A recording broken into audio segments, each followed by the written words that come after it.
다른 거 있고. 어서 오세요. 아이고, 우리 안녕하세요. 전사님 얼굴이 그냥 안돌타님, 저만에 차 아니에요? 지금 KTX 아니에요. 오, 아이고. 이어폰을 끼셔야죠. 8시에 도착해요. 그때까지 이 핸드폰으로 들을게요. 아이고. 이리 안녕. 아, 바쁜가? 아이고, 성사님 반가운 사람이 들어왔네. 아니, 오늘 열방기도랑 찬양인도 못해서 좀 죄송합니다. 다음에 더 열심히 하겠습니다. 항상 땜빵이 있으니까. 그래, 아버님은 좀 어떠세요? 네? 지금 아버님 지금 뵙고 오는 거 아니야? 맞아요. 제가 좀 이따가 또 상황 나눌게요. 여기 순천입니다. 순천. 네. 네, 수고하시거든요. 우리 안녕하세요. 아름다우신 세권사님 어서 오십시오. 안녕하세요. 이요. 반가워요. 여기가 너무 잘 나왔습니다. 네. 정말 잘 나왔어요. 네, 헤어스타일이 너무 멋있는데요? 그래요? 감사합니다. 화면이 좋구만. 화질이 좋아요. 아니면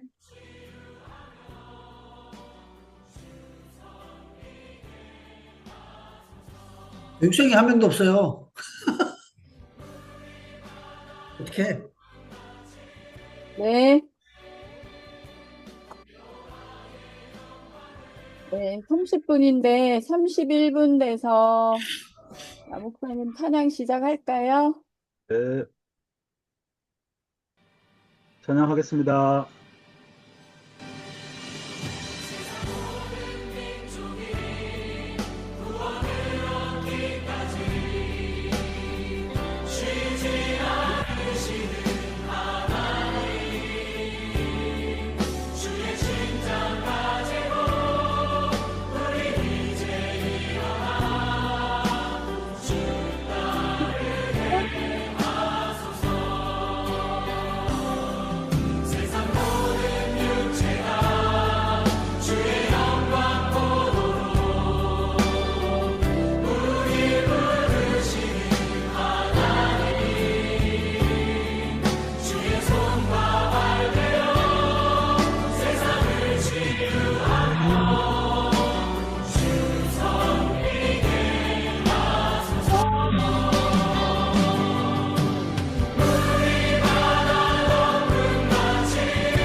세상 모든 민족이 구원을 얻기까지 쉬지 않으시는 하나님 주의 심장 가지고 우리 이제 일어나 주 따르게 하소서. 세상 모든 육체가 주의 영광 보도록 우릴 부르시는 하나님 주의 손과 발로 세상을 치유하며 주 섬기게 하소서. 우리 바다 높음 같이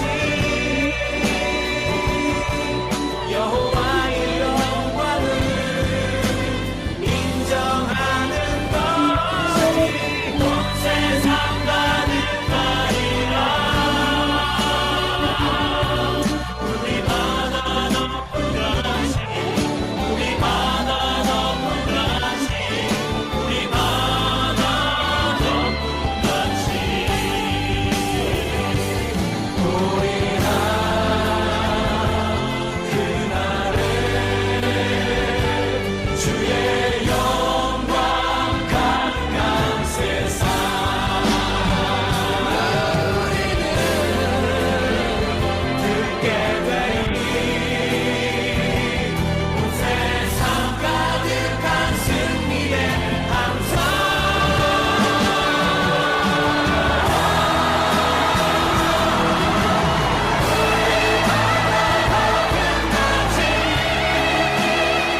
네, 기도하겠습니다.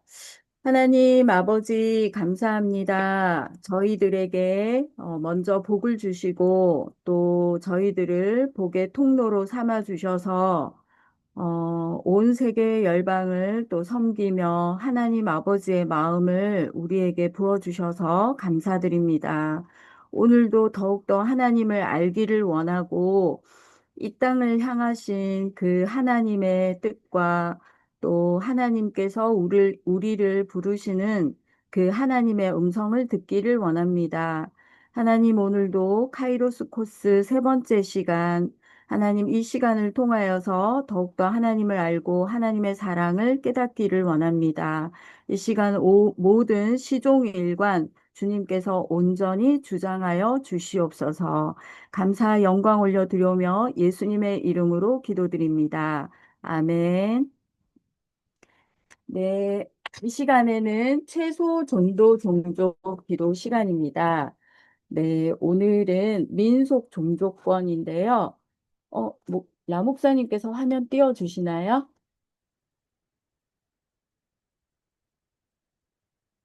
네, 음소거 해제하고 말씀해 주세요. 제가, 민속 종족권만 자료가 없어요. 네, 일단 그러면 제가 공유할까요? 아니면 보내드릴까요? 공유하세요, 바로. 네, 네, 자료 공유하도록 하겠습니다. 죄송합니다.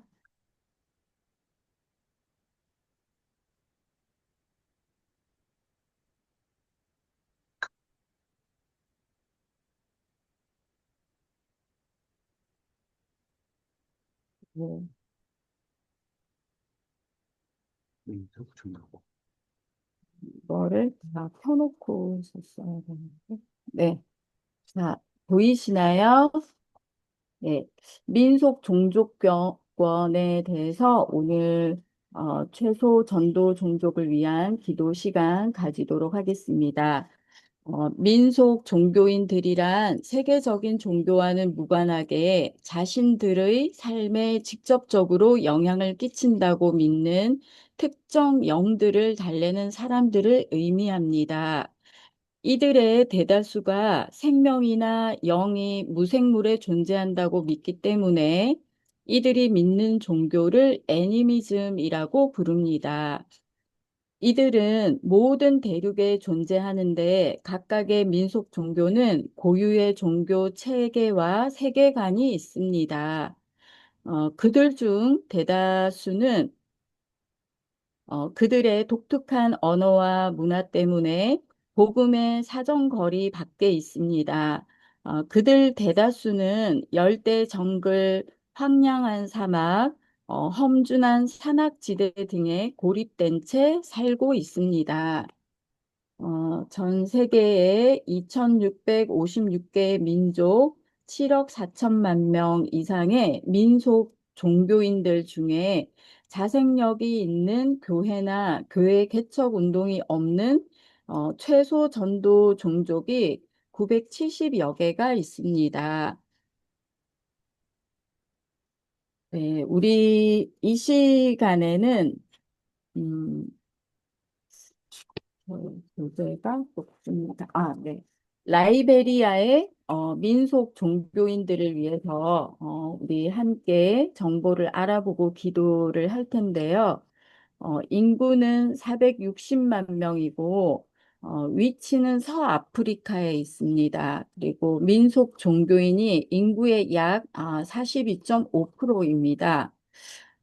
라이베리아는 자유인이 된 미국 노예들을 이주시키기 위해 사하라 이남 아프리카에서 1847년에 만들어진 최초의 국가입니다. 수자원과 천연 광물이 풍부하지만 1989년부터 2003년까지의 내전으로 인해서 부정부패, 무정부 사태 등으로 비극적으로 빈곤해진 나라입니다. 기독교 국가로 건국됐지만 주술적인 사조직이 사회 내에 엄청난 영향을 끼치고 있습니다. 내전 동안에 온 국민이 가해자 또는 피해자로서 상처를 주고받았고, 이로 인해서 인구의 65%가 생활 터전을 잃어버렸습니다. 라이베리아 국민들은 영적, 정신적, 육체적인 치료와 치유가 긴급히 필요합니다. 우리 이 시간 함께 기도할 라이베리아에 위한 기도 제목은요. 첫 번째, 내전으로 인한 고통과 상처가 치유되고 황폐화된 경제가 재건될 수 있도록 기도하십시다. 국내외 교회가 인구의 50%를 차지하는 어린이들에게 필요한 영적, 정서적, 물질적 필요가 채워지고 라이베리아의 소망이 될 수 있도록 우리 함께 기도하시겠습니다. 두 번째, 기도 제목은 라이베리아 교회에 영적으로 성숙한 지도자들이 일어나고 성경적으로 말씀을 가르칠 수 있도록 그리스도인이 사회 전 영역에서 소금과 빛의 삶을 살아가도록 우리 기도하십시다. 우리 라이베리아의 민속 종교인 우리 이름도 처음 들어봤을 수도 있고 생소하지만 우리 라이베리아의 이 이름을 우리 주님 앞에 올려드리면서 우리 시간 함께 라이베리아 민속 종교인들을 위해서 우리 시간 함께 기도하겠습니다. 하나님 아버지 감사합니다. 오늘도 이 시간 최소 종족 기도 시간에 하나님 한민족을 두고 기도할 수 있는 시간을 주셔서 감사합니다. 하나님 라이베리아 이 최소 종교 공격을 주님께서 기억하여 주시옵소서. 주님, 이 라이베리아 내전으로 인하여서 고통과 상처가 아버지 있는 이 민족들을 주님 불쌍하게 여겨 주옵시고 하나님 이 라이베리아 아버지 하나님 50%를 차지하는 어린이들에게 영적인 정서적인, 물질적인 필요가 채워질 수 있도록 라이베리아의 소망이 될 수 있도록 주님 그들에게 필요한 손길들을 보내어 주옵시고 라이베리아 교회 성숙한 지도자들이 영적인 지도자들이 일어날 수 있도록 은혜를 더하여 주시옵소서. 성경적으로 말씀을 가르치고 하나님 그리스도인들이 전 영역에서 소금과 빛의 삶을 살아가도록 주여 은혜를 더하여 주시옵소서. 하나님 더하여 주시옵소서. 라이베리아 주님 긍휼히 여겨 주시옵소서. 하나님 하나님 아버지 감사합니다. 오늘도 하나님 민속 종교인을 위해서 이 시간 기도할 수 있도록 우리로 하여금 기도의 통로로 축복의 통로로 사용하여 주셔서 감사합니다. 하나님 오늘 이 시간 서아프리카의 라이베리아의 민속 종교인들을 위해서 기도드렸습니다. 하나님 이 라이베리아 주님 불쌍히 여겨 주옵시고 이 땅 가운데 내전으로 인한 고통과 상처 가운데 있는 저들에게 치유의 손길이 임하게 하여 주시옵소서. 하나님 특별히 이 땅에 인구의 50%를 차지하는 어린이들이 있다고 합니다. 그 어린이들에게 영적으로, 정서적으로, 물질적으로 필요한 필요들이 채워질 수 있도록 은혜를 더하여 주옵시고 그 어린이들이 이 땅에 이 민족의 소망이 될 수 있도록 하나님께서 성령께서 그들에게 필요한 자들을 보내어 주시옵소서. 하나님 특별히 이 라이베리아 교회 가운데 영적으로 성숙한 지도자가 일어날 수 있도록 은혜를 더하여 주시옵소서. 성경적으로 말씀을 가르칠 수 있도록 그리스도인들이 사회 전 영역에서 소금과 빛의 삶을 살아갈 수 있도록 주님 저들에게 성숙한 지도자들이 예수 그리스도의 신실한 제자들이 일어날 수 있도록 은혜를 더하여 주시옵소서. 하나님 기도하는 저희들 이 온 땅에 있는 최소 종족들 이름도 알 수 없지만 그러나 주님 이 시간 이 땅의 이름들을 함께 정보를 공유하며 기도할 때에 저희들에게도 하나님의 그 사랑의 마음이 이 온 땅에 열방을 품은 그 마음이 뜨거워질 수 있도록 저희들에게 은혜를 더하여 주시옵소서. 계속해서 오늘뿐만이 아니라 이 땅의 온 모든 민족을 위해서 기도하는 저희들이 될 수 있도록 은혜를 내려주시고 감사드리며 예수님의 이름으로 기도드립니다. 아멘. 네, 감사합니다. 이 시간에는 벌써 성장점 모임 할 시간이 돌아왔습니다. 어, 네, 이 성장점 모임의 시간입니다. 우리 아직 그 성장점 모임은 조별로 진행을 하는데요. 우리 아직은 한 조로 이렇게 구성이 되어졌습니다. 성장점 모임을 할 때 여러분 그 질문지 준비하셨습니까? 네. 오늘 또 제일 현재까지 모범생이신 우리 이동식 목사님 들어오셨습니다. 네. 자, 그리고 먼저 우리 인사 한번 나눌까요? 안녕하세요. 반갑습니다. 감사합니다. 네, 네, 감사합니다. 이제 감사합니다. 능숙한 줌 활동으로 인하여, 응소거 해제하시고 인사 잘해주셔서 감사합니다. 네, 자, 그러면 우리 또 한 주간 어떻게 지내셨나요? 우리 벌써 세 번째 시간인데요. 어떻게 또 카이로스를 하시면서 또 어떤 시간 보내셨는지, 나눔 짧게, 한번 해주실까요? 1분씩. 네. 저도 제가 먼저 말씀드리면, 역시 제가 지금 카이로스 코스를 진행 중에 있다라고 생각을 하지만, 지난주에 거의 결석 수준으로 이렇게 했었잖아요. 그러다 보니까, 근데 좀 뭔가 좀 둔해지더라고요. 그래서, 우리 함께 하시는 참가자님들, 저희가 많이 좀 시간을 배려해 드려서, 이 시간 또 참석하지 못하지만 재방송이나 또 이런 것들을 통해서 또 우리 또 함께 하지만요. 그러나 좀, 이 시간 비록 화요일 저녁에 이 시간 참석이 하지 않는다 하더라도 카이로스 코스 우리 진행한다라는 그 생각을 꼭 함께 하시면서 재방송을 한 번 이상 이렇게 함께 해 주신다면 좀 결코 효과적인 우리 카이로스 시간이 되지 않을까 합니다. 네, 저도 좀 둔했다는 거 이거 알려드리고 또 어떻게 지내셨는지 우리 이동식 목사님 또 의견이 아니고 어떻게 지내셨는지 나눔해 주세요. 바쁜 또 한 주였습니다. 추수 감사절 뭐 준비하고요. 또 그리고 월요일 날, 수요일 날은 예수병원 호스피스 병동에서 돌아가시는 분들의 그 아픔 그리고 절망 가운데서 그분들이 고백하는 내용을 들을 때 참 마음이 아프기도 하고요. 제가 세 가지 질문을 받았거든요.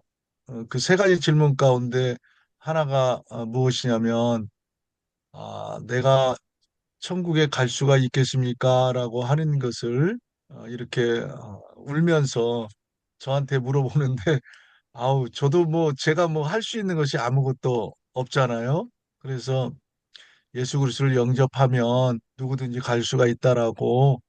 그래서 예수님께서 십자가상에 돌아가실 때에 그 우편에 있는 한 강도가 좌편에 있는 강도에게 너와 나는 죄가 있어 죽는 게 당연한 것이만 예수는 죄가 없다라고 그렇게 고백하고 자기가 죄인인 것을 그렇게 주님 앞에 고백을 갖다가 하게 되면 주님께서 우리의 모든 죄를 정결케 하시고 깨끗게 하신 그 십자가의 그 은혜로 말미암아 내가 예수와 함께 죽었다라고 그리고 그 보배로운 피로 정결케 그래서 피 흘림이 없으니 제사함이 없다라고 하신 말씀처럼 그렇게 믿게 해달라고 하나님 앞에 기도하면 좋겠다라고 그리고 예수 그리스도를 주여 오늘 주님의 나라에 이를 때 나를 기억해 달라고 고백했던 것 같이 예수 그리스도를 하나의 인간 정도나 도덕적인 윤리적인 선생이 아니라 오직 유일하신 아버지의 생명을 받았기 때문에 예수 외에는 구원자가 없고 예수 외에는 어떠한 하나님과 우리 사이에 중보자가 없기 때문에 예수 그리스도께서 나와 그리고 옛 모든 죄악을 위하여서 돌아가셨다라고 하는 이러한 부분에 대해서 이렇게 가르치고 그리고 함께 나누는 그러한 시간이었습니다. 특별히 지난주에 배운 것 가운데 상단의 복과 하단의 복이다라고 하는 그 부분을 갖다가 나누면서 하나님의 그 놀라우신 위로부터의 복 그리고 땅으로부터 주어지는 그 복을 갖다가 지금 이 시간 누릴 수 있다라고 예수 그리스도를 마음에 이렇게 모셔드리기만 하면 누릴 수 있다라고 그분이 이렇게 질문하더라고요. 그럼 목사님 어떻게 예수 그리스도를 마음으로 모실 수가 있겠습니까? 라고 이야기를 해서요. 제가 로마서 8장 5절로부터 8절에 있는 말씀을 읽어 드렸습니다. 그냥 그대로 죽은 자가 죄에서 벗어나 하나님 앞에 의롭다함을 얻었느니라. 죽기만 하면 된다고 예수와 함께 죽었다라고만 믿으라고 그렇게 해서 기도를 해드렸는데 이제 모르겠어요. 월요일 날 이렇게 해드렸기 때문에 이제 내일 가보면 어떤 또 어떤 고백이 있을 것 같습니다. 이상입니다. 네, 감사합니다. 또 우리 서은주 권사님 어떻게 지내셨는지 네, 네. 짧게 나눔 부탁드립니다. 지난주는 저희 이사회, 25년 이사회 총회를 해서 참석을 제가 못했죠. 저희 팀들이. 어, 그리고 이제 이번 거에서 이제 목사님 말씀하신 것처럼 다시 한번 상단의 복과 하단의 복을 다시 한번 또 복습해 보는 또 그런 한 주였고요. 또 이제 개인적으로는 조금 바쁘게 지낸 게 이제 또 친정 어머님이 그동안에 이제 조금 열악한 환경에서 이렇게 계시는데 지금 이제 조금 방을 약간 화장실도 없었어요. 그래가지고 이제 화장실도 하나 이제 조금 가까이 드리고 이제 그런 작업을 지금 계속 하고 있거든요. 그래서 뭔가 자식으로서 조금 이제 좀 미안한 감이 조금 덜 하는 이제 그런 지금 시간을 지금 하고 있습니다. 이제 11월 말까지 이제 조금 공사를 리모델링을 하느라고 이제 이거 하고 저거 하느라고 조금 바빴어요. 제가 예, 조금 집중을 못 했는데 네, 하여튼 효도하셨군요. 그런 어, 주간이었습니다. 네. 네, 감사합니다. 라 목사님은 화면을 끄고 계시는군요. 네. 또 이제 또 우리 오늘 우선 네. 그러면 바로 성장점 모임의 질문지를 먼저 함께 보도록 하겠습니다. 우리 지난 주간에 2과에 이렇게 하셨죠. 네, 아직도 2과 중입니다. 성장점 모임 할 때까지.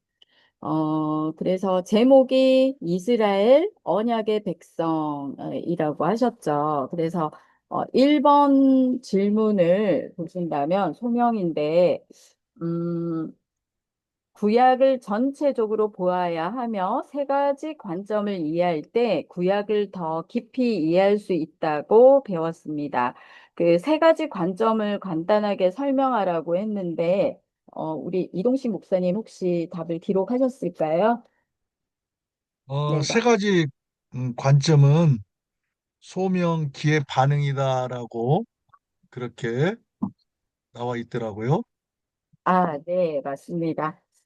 그래서 소명은 어떤 소명이냐면 이스라엘은 모든 민족의 복이 되기 위해서 창조되었다라는 소명을 받았고요. 그리고 두 번째 기회는 이스라엘은 복이 되기 위한 기회와 방법들을 받았다라는 것이고요. 그리고 그러면 소명, 기회, 반응이잖아요. 세 가지. 반응은 그럼 이스라엘은 자신들이 이행해야 할 언약의 부분에서 자발적으로 반응하지 못했다라는 이 그 구약의 전체적인 세 가지 관점을 또 우리 이렇게 보았습니다. 자, 그리고 2번, 1번, 큰 1번의 2번입니다. 기억나시죠? 이과했을 때 어떤 게 제일 많이 기억이 났나요? 네, 이과하면 상단의 복과 하단의 복 이거예요. 그래서 저도 그 12장, 1절, 창세기 12장 1절, 2절, 3절 이러면 내가 내게 복을 주고 이 말에 대해서 저는 카이로스에서 정말 큰 성경의 핵심을 또 어쩌면 우리들에게 큰 핵심을 상단의 복과 하단의 복으로 이렇게 표현을 했다는 게 저는 너무 이 카이로스에서 정말 특별한 그런 감동이 되었습니다.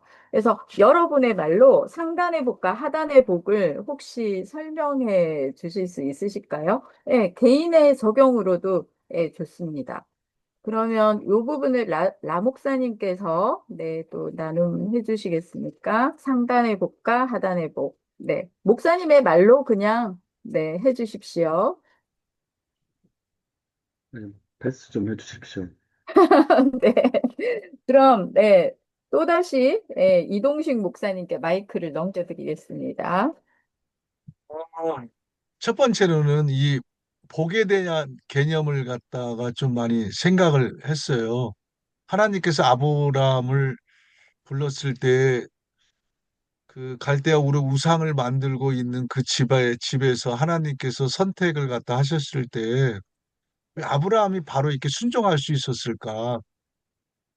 사실 콜링을 할 때에 바로 순종할 수 있다라고 하는 것은 그만큼 그 전에 어떠한 고통이 있거나 어떠한 하나님과의 관계 가운데서 상처가 있거나 또 때로는 이해하지 못하는 일이 벌어지거나 하나님의 도움이 아니면 안 되는 상황에서 부를 때 자기를 포기하고 응답을 할 수가 있는 것처럼 아브라함이 어떻게 해서 하나님의 그 부르심에 바로 응답하여서 내가 내게 지시할 땅으로 가라고 했을 때 그렇게 갈 수가 있었을까라고 이야기를 갖다가 이렇게 생각을 하면 하나님으로부터 택함을 받았다라고 하는 복, 하나님으로부터 부름을 받았다라고 하는 그 복이 먼저 하나님께서 주어지는 복이고요.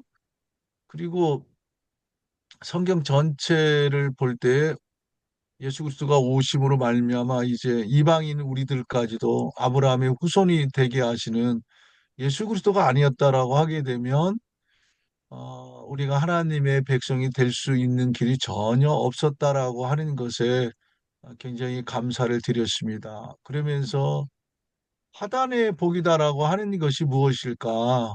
사실 아브라함에게 이야기했던 생육하고 번성하고 땅에 충만하라고 하는 이 부분이 그리스도 예수 안에서 아브라함의 후손 따라서 이렇게 하늘의 별과 땅에 있는 모래의 숫자 같이 번성케 될 수 있었던 것은 이스라엘 민족으로만으로는 그것이 불가능한데 예수 그리스도로 말미암아 이제 하늘의 모든 복뿐만 아니라 땅에 하늘의 별과 같이 땅에 있는 모래의 숫자 같이 내 민족을 번성케 하겠다라고 하신 그 말씀처럼 제 안에 이 더러운 것들, 죄악들이 이렇게 물러나고 그런 것들이 사라지는 것을 볼 때 땅으로부터 내리는 그 복이 다른 것이 아니라 그리스도 예수께서 하나님께서 내 안에 계시다라고 하는 것이 복 중에 복이 아닌가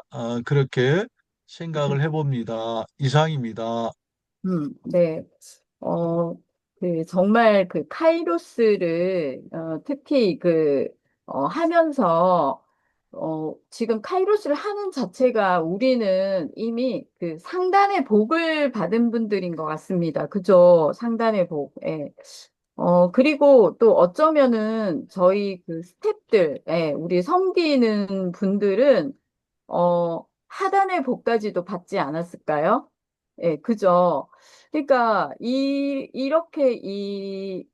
교재를 이렇게 정리를 해주신, 이 분이, 저는, 정말 상단의 복, 하단의 복, 이러니까, 우리는 그동안 복 뜻이 없어서 하면은 어떤 복만 받으려고 한다고 하죠?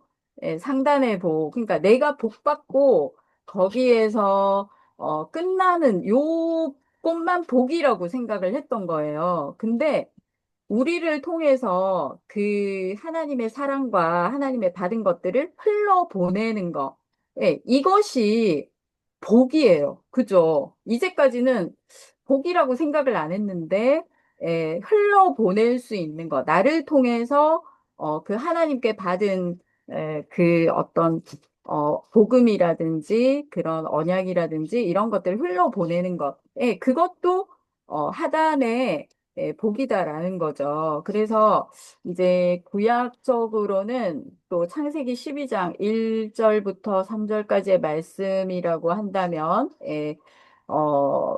그 말씀을 볼 때, 이 영상을 좀 다시 한번 봐주시면 정말 좋을 것 같아요. 그래서 너로 인하여, 그래서 모든 족속이 너로 말미암아, 이게 바로 하단의 복이다라는 거죠. 복을 너로 말미암아 너로 인하여 복을 모든 땅의 모든 족속이 복을 받을 것이다. 이게 바로 하단의 복이라는 거죠. 그래서 비록 우리가 뭐 모든 족속에게 지금 당장 발걸음을 비행기를 타고 가는 그런 건 아니지만 우리 좀 전에 라이베리아 민속 종교인을 위해서 기도했잖아요. 그것도 우리는 하단의 복을 받았기 때문에 정말 알 수 없지만 그냥, 그래서 최근에는, 이 성교계에서 이런, 말이 또 있습니다.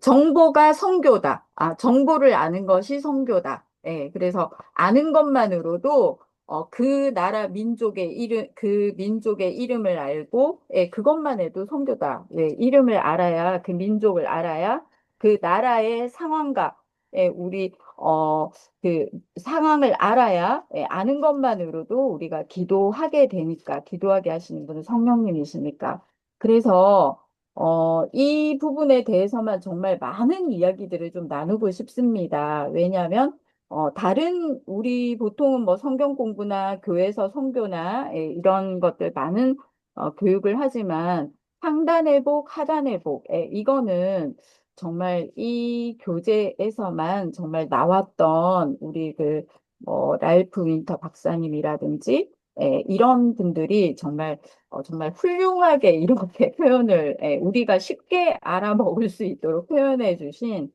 이게 너무나도 감사합니다. 그래서 신약적으로는 마태복음 28장 18에서 20절 말씀이 무슨 말씀이죠? 내가 뭐 너로 큰 민족을 이루고 가서 어, 예, 모든 민족에게 복음을 제자를 삼아 가르쳐 지키게 하라. 이런 말씀이 있겠죠. 그래서 우리는 타문화 사역에 참여할 특권과 함께 의무도 부여받았다. 그러니까 특권과 함께 의무도 받았다. 타문화권 사역에 그 선교하고 그 사역 그 타문화 사역에 참여할 그 의무를 받은 것도 우리는 하단의 복을 받은 거다. 그렇죠. 그래서 우리는 정말 이 카이로스 과정을 하는 우리들은 복 받은 사람들이다. 이렇게 볼 수가 있겠습니다. 네, 3번 질문지 보겠습니다. 제사장 직분에 관한 본문과 출애굽기 19장 5에서 6절에 의하면 하나님이 아브라함의 자손들에게 맡기신 세 가지 사역들은 무엇입니까? 네, 요 질문은 2에서 8쪽에 12번째 그리고 18번째 28번째 줄을 참고하시면 되는데요. 첫 번째는 하나님의 값진 소유물이다라는 거. 그리고 두 번째는 하나님을 위한 왕과 제사장이고요. 그리고 세 번째는 거룩한 백성들이다. 라고 이렇게 네, 답을 먼저 드리겠습니다. 자, 큰 제목 두 번째 기회입니다. 4번. 네, 이스라엘의 소명을 완성하기 위해서 작용한 두 가지 힘을 간단하게 설명해 주세요. 네, 자, 우리 모범생이신 이동식 목사님께서 네, 답을 부탁드립니다. 예, 그 흡입력하고 팽창력이라고 그렇게 쓰여 있습니다. 아, 네, 맞습니다. 흡인력은 성막과 성전에 구심점과 초점을 둔 힘이죠. 예. 어, 흡인력만 가지고, 그러니까 이렇게 우리가 잘 알고 있는 어, 스바 여왕이 또 솔로몬의 말씀을 듣기 위해서 온 거라든지, 예, 이런 부분들 말하는데 성막과 성전을 중심으로 이방인들이 또 뜰에서 또 뜰까지 오거나 성전 주변까지 온 어떤 그런 그 흡인력을 말하는데 그것만으로 이 소명을 완성하기 위한 힘이 될 수 없고 바로 팽창력이죠. 하나님의 말씀을 이스라엘 지경 그 외에 또 너머로 가져가기 위해 작용하는 힘. 그래서 우리가 음, 자발적, 비자발적, 그리고 오다 가다 이런 것을 또 기억하실 수가 있으시겠습니다. 자, 5번. 이스라엘이 선포해야 했던 세 가지 메시지는 무엇입니까? 네. 혹시 질문지 준비하신 분, 네. 세 가지 메시지, 네, 답해 주시겠습니까? 네. 이동식 목사님. 네. 첫 번째 하나님의 정체성과 속성이다라고 네. 그렇게 이야기를 하고 있습니다. 두 번째는 하나님의 구원의 능력이고요. 세 번째는 하나님의 궁극적인 승리 그렇게 와, 썼습니다. 네. 네, 와, 정확하게, 답을, 네, 정답을 해주셨습니다. 네, 자, 큰 3번 넘어가겠습니다. 자, 우리 이과에서 제일 중요한 게 소명, 기회, 반응이었죠. 그러면 이스라엘의 반응은 어떻게 했습니까? 6번, 하나님의 명령에 대한 반응을 볼 때 요나는 어떤 모습을 가진 그리스도인으로 볼 수 있을까요? 우리 요나 하면 어떨까요? 네. 요나 하면 뭐 다양한 또 이런 관점으로 또 설명을 또 하실 수가 있으시더라고요. 그런데 우선은 요나는 선택받은 자로서 유익과 축복은 열망하지만 그 책임은 거부하는 우리 현재 그 모든 그리스도인들의 표상으로 이렇게 볼 수가 있겠습니다. 그래서 이스라엘의 반응은 지금도 그렇죠. 어, 그 선민으로서 축복과 그 유익은 열망하지만 지금도 그 이스라엘의 반응은 그 이방인들로 인해서 그 책임과 그 어떤 의무에 대해서는 거부하는 것을 볼 수가 있겠죠. 자, 또, 네, 그러면 또 7번, 네, 보도록 하겠습니다. 하나님의 선교 목적이 디아스포라, 흩어진 사람들을 통해 진행된 사례들 중에서 두 가지를 설명해 주세요. 네, 혹시 요 질문에 대해서 조금 답해 주실 분이 있으실까요? 네, 적극적으로, 네, 준비되신 분 해주셔도 좋습니다. 어, 다니엘을 볼 수가 있더라고요.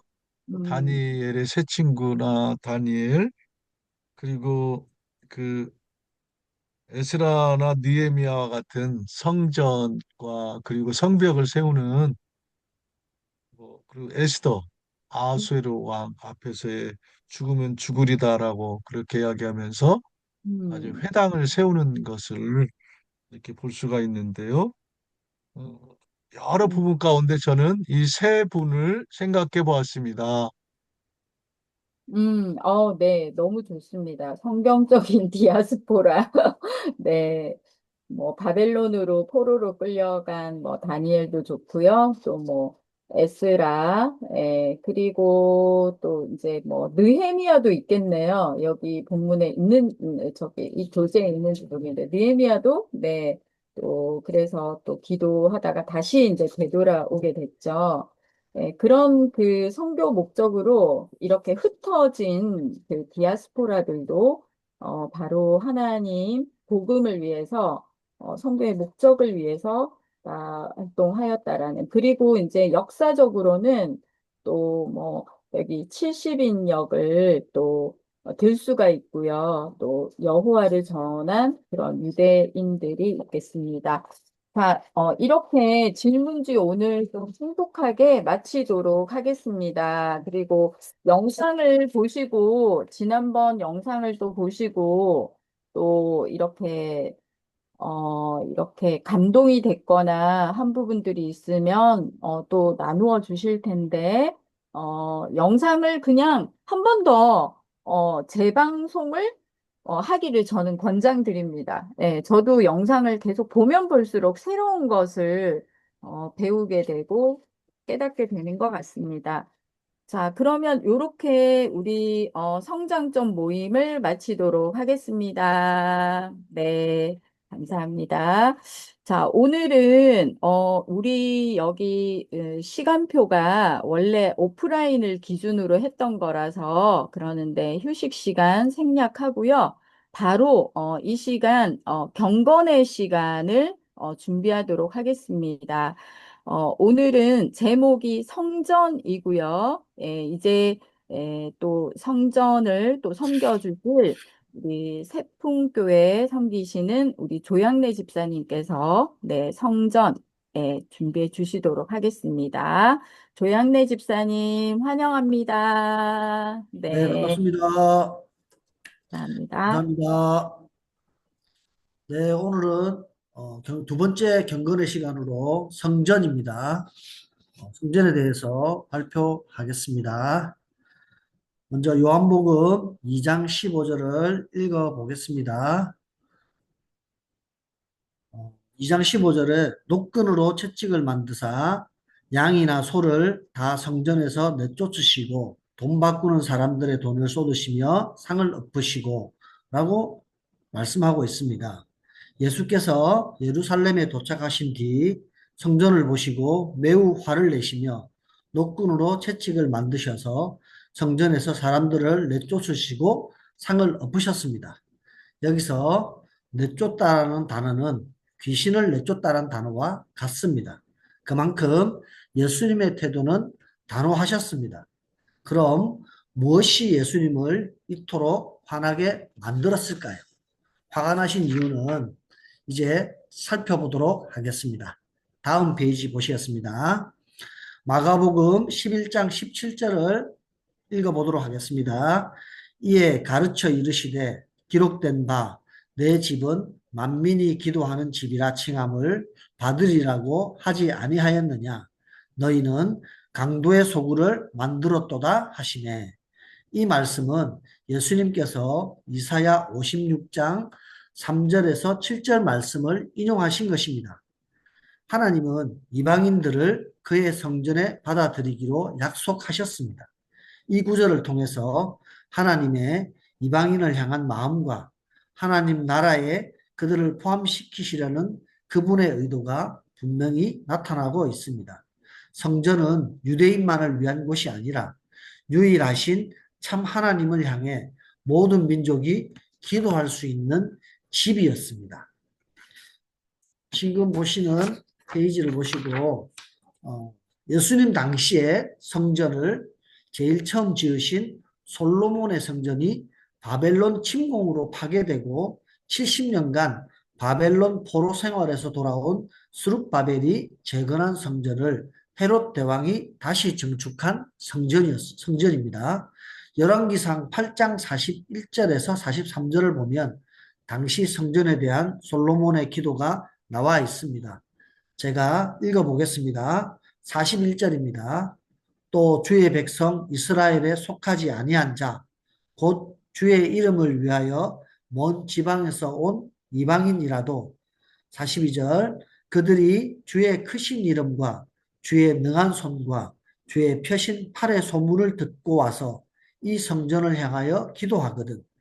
주는 계신 곳 하늘에서 들으시고 이방인이 주께 부르짖는 대로 이루사 땅의 만민이 주의 이름을 알고 주의 백성 이스라엘처럼 경외하게 하시오며 또 내가 건축한 이 성전을 주의 이름으로 일컫는 줄을 알게 하옵소서. 아멘.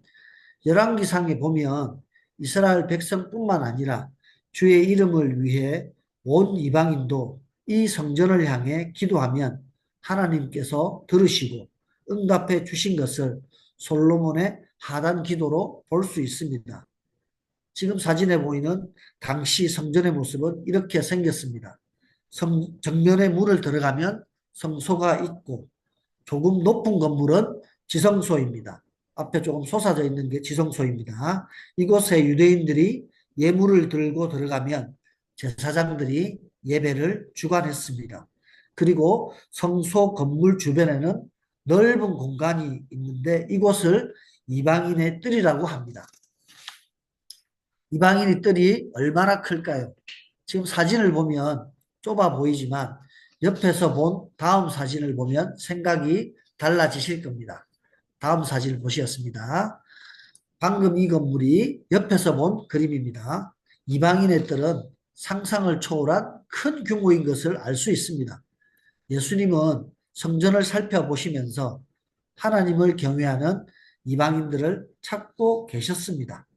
하지만 이방인들을 위해 마련된 이방인의 뜰에는 유대인들로 가득 찼습니다. 이곳에서 유대인들은 무엇을 하고 있었을까요? 이방인의 구원을 위한 기도 모임이나 이방인들을 전도하기 위한 전략회의를 했을까요? 다음 페이지를 보시겠습니다. 유대인들은 이방인들에게 무관심했던 자기 중심적이었던 사람들입니다. 유대인은 자신의 복에만 관심이 있었습니다. 또 유대인은 더 많은 복을 받기 위해서 이방인을 위해 예비된 하나님의 복을 빼앗았습니다. 그리고 유대인은 이방인에게 나아가지 않았을 뿐만 아니라 이방인이 살아계신 참 하나님을 찾는 것도 방해했습니다. 이처럼 유대인들은 자기중심적이었습니다. 그럼 오늘날 교회는 어떤 모습일까요? 교회는 하나님의 성전입니다. 고린도후서 6장 16절에 말씀하고 계십니다. 또한 하나님의 성전은 지금도 만민이 기도하는 집입니다. 첫 장에 만민이 기도하는 집이라고 말씀드렸죠. 마가복음 11장 17절 말씀에 오늘 처음 나왔던 그 글씨가 그대로 또 한 번 더 표현하고 있습니다. 교회는 과거 유대인보다 더 긍정적으로 행하고 있을까요? 교회가 어떤 모습인지 몇 가지 지표들을 살펴보겠습니다. 먼저 교회가 재정을 어떻게 사용하는지 확인해 보겠습니다. 마태복음 6장 21절에 보면 네 보물이 있는 그곳에는 네 마음도 있느니라 고 하셨기 때문에 재정이 사용되는 곳을 보면 교회의 상황을 알 수 있습니다. 다음 페이지 보시면 2023년도에 여호수아 프로젝트에 의해서 전 세계 기독교인들의 연간 수입을 약 53조 달러로 나타내고 있습니다. 한화로는 약 7경 861조로 추정됩니다. 그러면 이 중에서 자신의 목적을 위해서 사용되는 게 98. 여기는 1% 되어 있습니다. 98.1%. 기독교 단체나 교회, 선교단체와 같은 기독교 기관을 위해서 쓰는 게 1.8%, 그리고 해외 선교를 위해서 0.1%를 사용하고 있답니다. 이것은 23년도 기준입니다. 그리고 다음으로는 세계 선교 통계에 의하면 그럼 교회 지출은 어떻게 구성되어 있느냐? 국내 사역의 87%를 사용하고 있습니다. 즉 전도된 종족에 선교하는 것이죠. 그리고 일반 선교, 즉 전도된 종족에 선교하는 것이 일반 선교입니다. 그게 12%. 그 다음에 최소 전도된 종족에 선교하는 최전방 선교의 1%만 사용하고 있습니다. 재정적으로 본다면 교회는 이방인의 뜰에 있어야 할 이방인들을 위해 재정을 많이 사용하지 못했다는 것을 알 수 있습니다.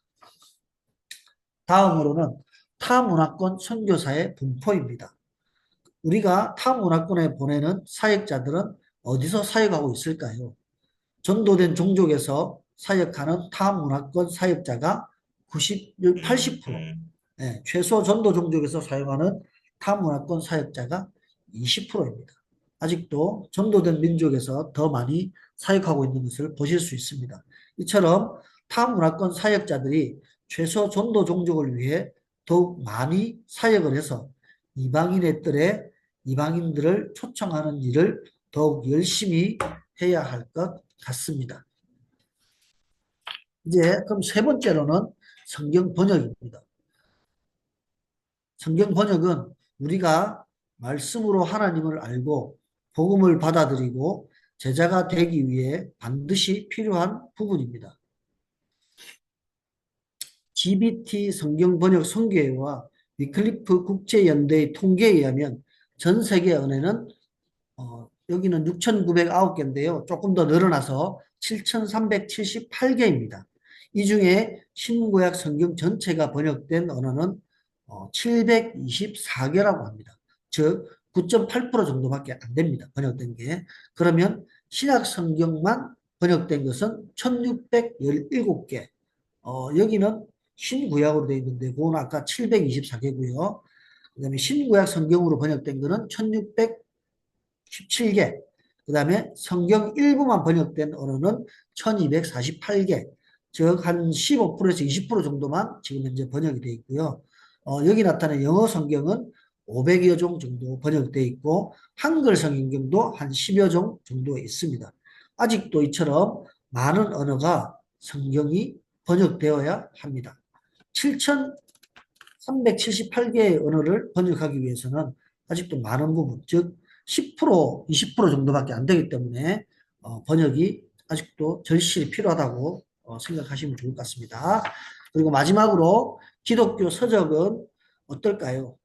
현재 우리가 서점에 나와 있는 97%가 우리의 축복에 관한 것인데 다 우리 축복 중에도 아까 처음에 말씀드린 상단 축복에 관련된 기독교 서적이 많습니다. 즉 두랑노 몰에 보시면 다시 예배를 꿈꾸다, 거북이는 늘어서 행복하다 이런 등등 책과 왕의 제정, 철로 역정, 더 크리스천 이러한 책들도 다 보면 상단의 축복과 관련된 것입니다.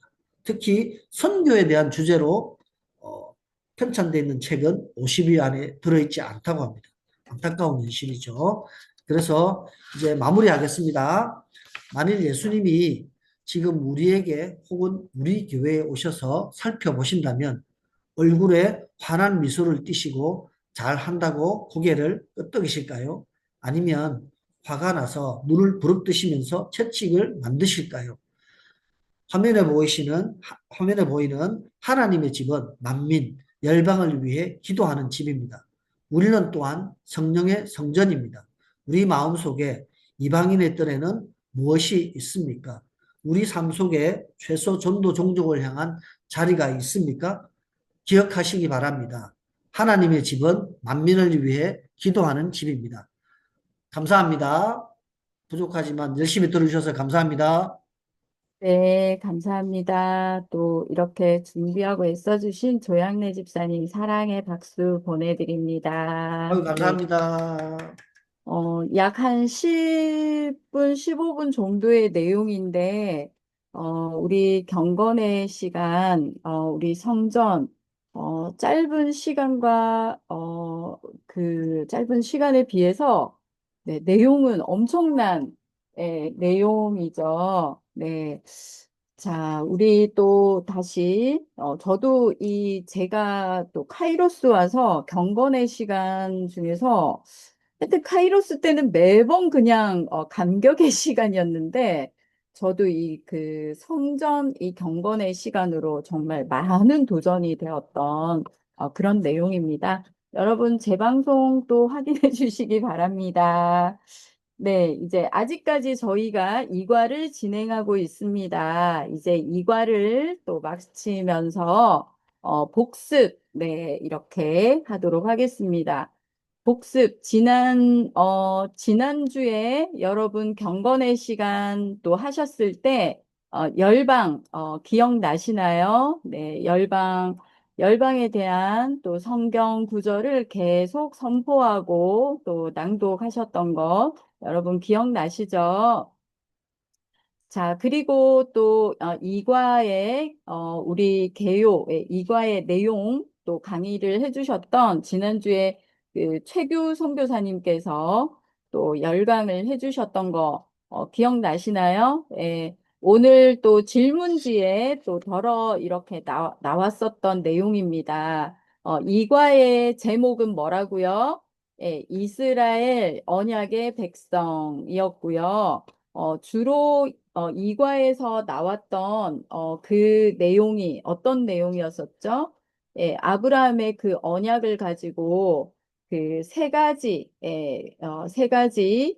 꼭 기억해 주세요. 여러분, 소명, 기회, 반응. 여러분들 교재에 2-4페이지에 있는 그림, 네, 이 그림, 저도 이 그림에 너무너무 감동이 됐어요.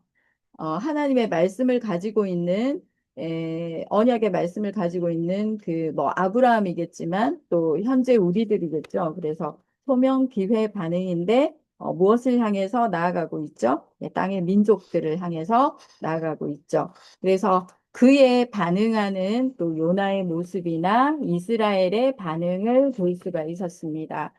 그리고 여기서 또 제일, 이과에서 또 제일, 또 중요했던 그 아브라함의 언약은, 꼭 기억해 주세요. 상단의 복과, 하단의 복, 상단의 복과 하단의 복.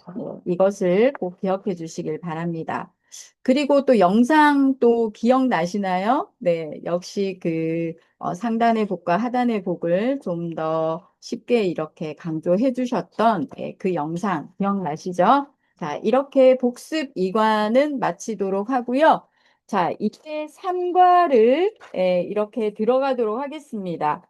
3과, 네, 우리 섬겨 주실 분은 우리 구례에서 네, 최고로 미남이신 목사님이십니다. 네, 네, 구례 간전제일교회를 섬기시고 계시는 우리 광명수 목사님을 우리 이 시간 환영하며 사랑의 박수 보내겠습니다. 네. 축복합니다. 네, 안녕하세요. 이상은 전도사님도 오늘 되게 어려우셨을 텐데 아버지 때문에 또 함께 또 해주셔서 감사합니다. 네, 곽 목사님 마이크. 잘 들리세요? 네, 잘 들려요? 네. 네, 반갑습니다. 그 공유를 제가 할까요? 라 목사님 마이크 켜고. 지금 공유되어 있어요. 아니, 목사님이 하십시오. 보시면서 네, 하시고. 제가 이렇게 하도록 하겠습니다. 네, 반갑습니다. 오늘 삼가 우리 함께 살펴보고자 하는데요. 제목을 함께 우리 같이 읽어보도록 하겠습니다. 제목과 함께 어, 이사야서 49장 6절의 말씀을 우리 같이 한 목소리로 읽어보도록 하겠습니다. 제목은 메시아, 메시지, 메신저입니다. 이사야 49장 6절 말씀, 그가 이르시되 내가 나의 종이 되어 야곱의 지파들을 일으키며 이스라엘 중에 보존된 자를 돌아오게 할 것은 매우 쉬운 일이라. 내가 또 너를 이방의 빛으로 삼아 나의 구원을 베풀어서 땅끝까지 이르게 하리라. 아멘. 함께 또 목적 같이 읽어봅니다. 하나님은 인류를 민족의 집합제로 보시며 모든 민족을 향한 하나님의 관심이 신약에도 지적됨을 발견한다. 이렇게 이런 목적을 가지고 오늘 삼가를 진행해 보도록 하겠고요. 이 과의 목표 5가지가 또 소개되고 있습니다. 같이 또 원래는 저는 아라비아 숫자만 읽어야 되는데 줌으로 하기 때문에 제가 같이 읽어드리도록 하겠습니다. 5가지. 이번 과를 공부한 후 당신은 첫째, 예수님은 이 땅에 계시는 동안 두 가지 역할을 알고 계셨으며 기회가 있을 때마다 제자들에게 모든 민족이라는 관점을 심어주셨음을 알 수 있다. 두 번째, 하나님 나라의 의미, 비밀, 메시지를 이해할 수 있다. 세 번째, 예수님의 초림과 재림 사이의 중간기에 있는 교회는 대위임령을 위해 추구할 수 있는 과업을 계속하면서 완수할 수 있는 과업에 우선순위를 두어야 함을 인식할 수 있다. 네 번째, 교회의 초기 확장과 바울이 감당한 중요한 역할을 설명할 수 있다. 또한 그들처럼 되라, 그대로 지내라 라는 바울의 두 가지 타문화 사역 원칙을 설명할 수 있다. 다섯 번째, 의도적인 선교의 중요성과 특징을 이해할 수 있다. 우리가 삼가를 함께 공부하면서 이러한 내용에 대해서 다시하게 알 수 있게 될 것입니다. 이제 PPT를 통해서 함께 삼가의 내용들을 하나하나 살펴가도록 하겠습니다. 메시아는 모든 민족을 위한 메시아다, 메시지다라고 그렇게 말할 수 있습니다. 그래서 먼저 우리가 이 인자라고 하는 이 말의 의미를 이해할 필요가 있는데요. 이제 여러분은 코넬 그르네 박사의 예수님과 인자라는 글을 읽게 될 것입니다. 참고로 코넬 게르네 박사는 목사이면서 선교학 교수로 해외 선교사 이사회의 대표로 섬겼던 분입니다. 이 글에서 그는 예수님이 가장 좋아하는 본인의 호칭에 대해서 인자다 그렇게 기록하고 있습니다. 또한 인자로서 자신을 유대 민족 또 및 인류 전체와 동일시 하셨다라고 이 책에서는 이야기하고 있습니다. 자, 모든 인류와 관련된 인자라는 그 호칭은 예수님의 사역의 두 가지 상징을 통해서 우리가 알 수 있겠는데요. 두 가지 상징, 12제자 그리고 70명의 제자의 의미를 그 상징이 이것이 상징하는 것이 무엇인지를 잠시 나눠보도록 하겠습니다. 12제자는 메시아의 구원 사역이 하나님의 선민인 이스라엘과의 언약적 관계 속에서 시작되었다. 그리고 이스라엘의 영적 회복이 예수님 사역의 첫 단계였음을 상징한다라고 그렇게 말할 수 있습니다. 그리고 70인의 제자는 예수님의 사역의 비전이 지리적 또 민족적 경계를 초월해서 모든 민족, 즉 타 문화권을 향하고 있음을 상징하고 있다. 그렇게 말하고 있습니다. 이는 오늘날 교회 시대 세계 선교의 모델이 되는 것이죠. 특별히 이 두 그룹의 비교는 또 다음과 같은 결론을 도출하는 데 유용한데요. 이 두 그룹에 통해서 우리가 또 알 수 있는 것은 점진적 확장 그리고 보편적 복음의 의미를 살펴볼 수가 있습니다. 점진적 확장이라고 하는 것은 예수님의 이 선교는 유대인에서 시작해서 즉 12명의 제자들을 통해서 이방인 즉 70명 제자 이방으로 그리고 결국엔 우리 사도행전 1장 8절에서 말하고 있는 땅끝으로 점진적으로 확장되는 하나님의 계획을 보여준다 그렇게 이해할 수 있고요. 또 보편적 복음에 대해서는 복음이 특정 민족에게만 국한되는 것이 아니라 모든 민족에게 필수적이고 또 보편적으로 적용되는 하나님의 능력이라는 것을 명확히 보여준다 그렇게 말 수 있습니다. 그래서 이 상징들을 통해서 결국 예수 그리스도가 모든 민족 또 모든 족속을 위한 메시아임을 더욱더 강조하고 있다라고 그렇게 말할 수 있겠죠. 그 두 번째는요, 모든 민족을 위한 메시아입니다. 이 메시아가 누구일까요? 메시아는 바로 예수님이시죠. 돈 리차드슨 선교사님이 쓰신 모든 민족을 위한 한 사람이라는 글을 이제 여러분들은 읽게 될 것입니다. 이 글에는 예수님이 자신의 이중적 역할을 알고 계셨지만 제자들은 몰랐다라고 그렇게 기록하고 있습니다. 돈 리차든스는 누가복음 24장에서 엠마오로 가는 두 제자의 이야기를 언급하면서 예수님은 자신의 유대인뿐만 아니라 열방을 위해 오셨지만 정작 제자들은 오직 유대인을 위해서 메시아가 올 것이다 라고 그렇게 생각했다는 것이죠. 그래서 예수님은 모든 민족을 위한 메시지를 주셨습니다. 그래서 여러분들은 이제 또 조지 웰든 레드의 하나님 나라의 복음이라고 하는 글을 읽게 될 것입니다. 참고로 조지 웰든 레드는 미국 필로신학대학원의 신약학 교수로 섬겼습니다. 이 글에서 우리는 하나님 나라의 의미는 결국 지리적인 어떤 개념이 아니라 하나님의 왕권과 통치를 의미한다라고 그렇게 이해할 수 있을 것입니다. 즉 하나님의 나라에는 비밀이 있었다라는 것이죠. 왜냐? 당시 사람들이 생각하던 방식으로 하나님의 나라가 임하지 않았기 때문에 우리는 하나님의 나라에는 비밀이 있다. 그렇게 이해할 수 있는 것이죠. 또한 승리의 메시지, 즉 죽음, 또 사탄, 죄를 이긴 승리의 메시지가 하나님 나라의 복음에 있었다라고 그렇게 이해할 수 있습니다. 특별히 이제 우리가 하나님 나라의 비밀에 대해 좀 더 자세하게 설명을 하자면 이 비밀은 하나님 나라가 두 번에 걸쳐 온다라고 하는 것입니다.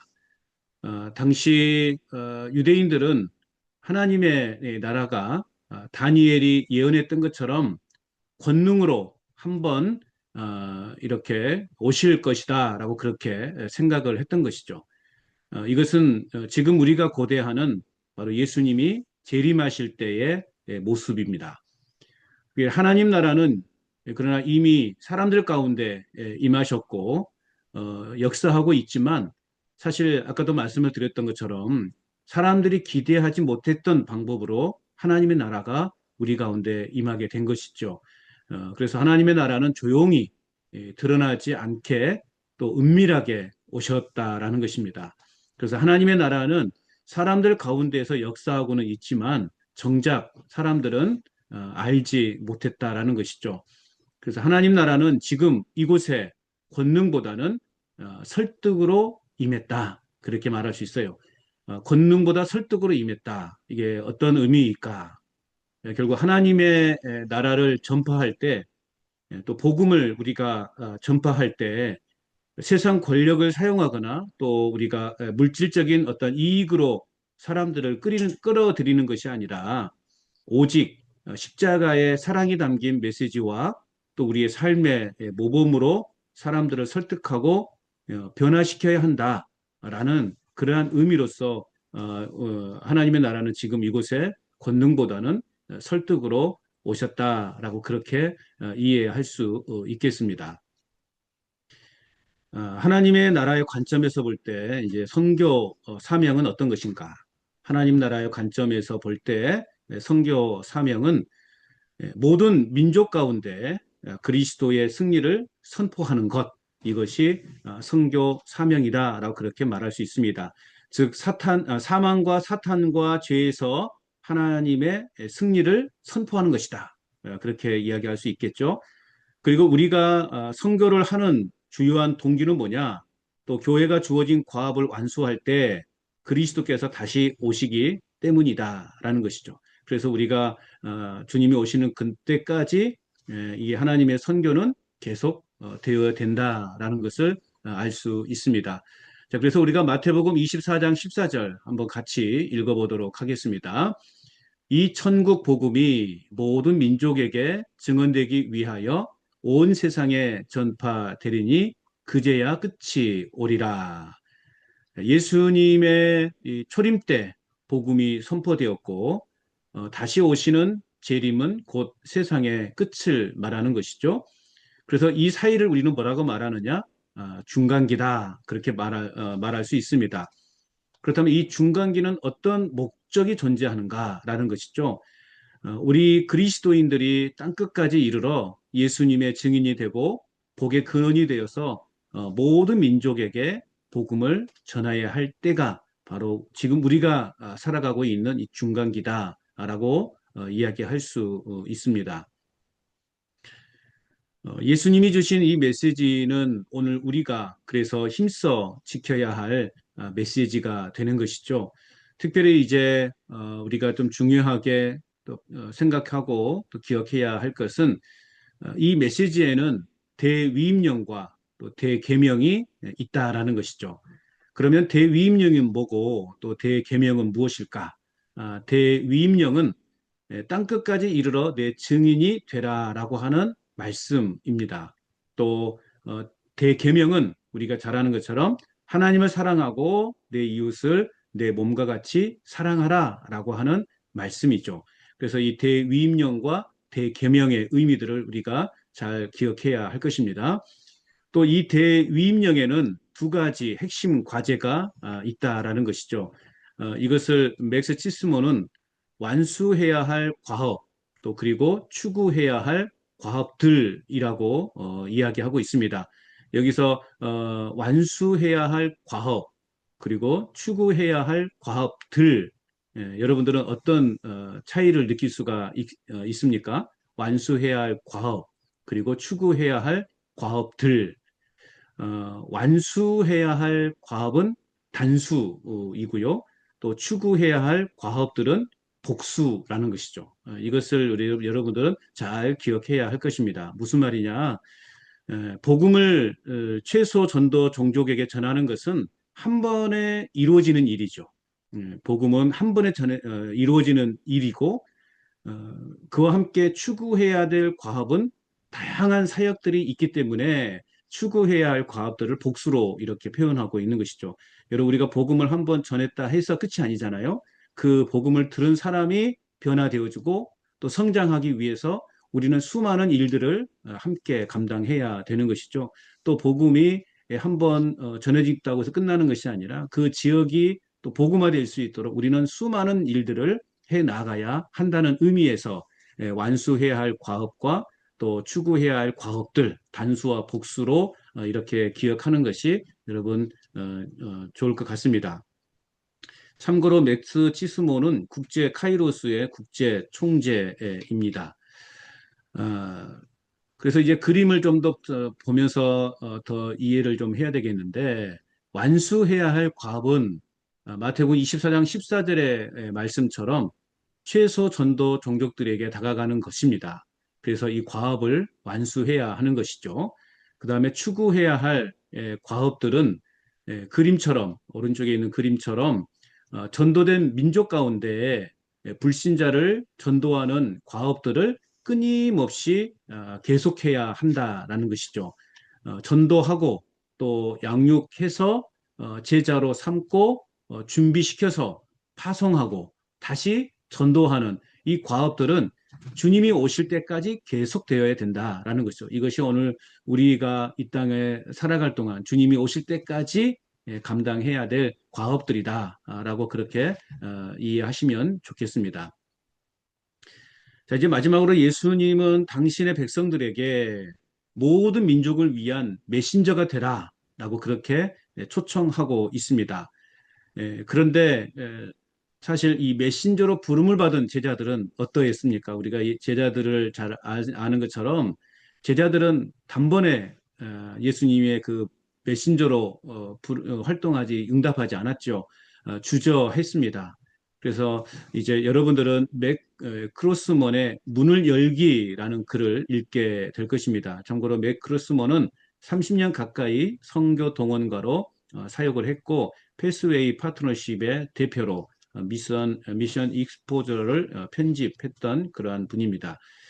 그래서 초기 제자들은 자신의 문화에 안주하면서 이방 민족들에게 복음을 전하기를 주저했다라는 것이죠. 우리가 이제 사도행전을 통해서 우리가 알 수 있는 것처럼 초기의 제자들은 오직 우리만 택한 민족, 우리만이 선한 하나님의 택한 민족이라는 그러한 잘못된 선민 의식 속에 빠져 있어서 타 민족에게, 다른 이방인에게 복음을 전한다라는 것은 사실 그들에게는 상상도 못했던 그러한 일이었죠. 자, 그러나 그러한 초기 제자들과는 달리 우리가 사도행전을 보면 이제 교회가 확장되어 가는 그러한 모습들을 우리는 볼 수 있습니다. 사도행전 1장 8절 말씀이죠. 우리 같이 한번 읽어보겠습니다. 오직 성령이 너희에게 임하시면 너희가 권능을 받고 예루살렘과 온 유대와 사마리아와 땅끝까지 이르러 내 증인이 되리라. 자, 이 도표를 보면 복음이 사도행전 2장에서는 예루살렘에 머물게 되죠.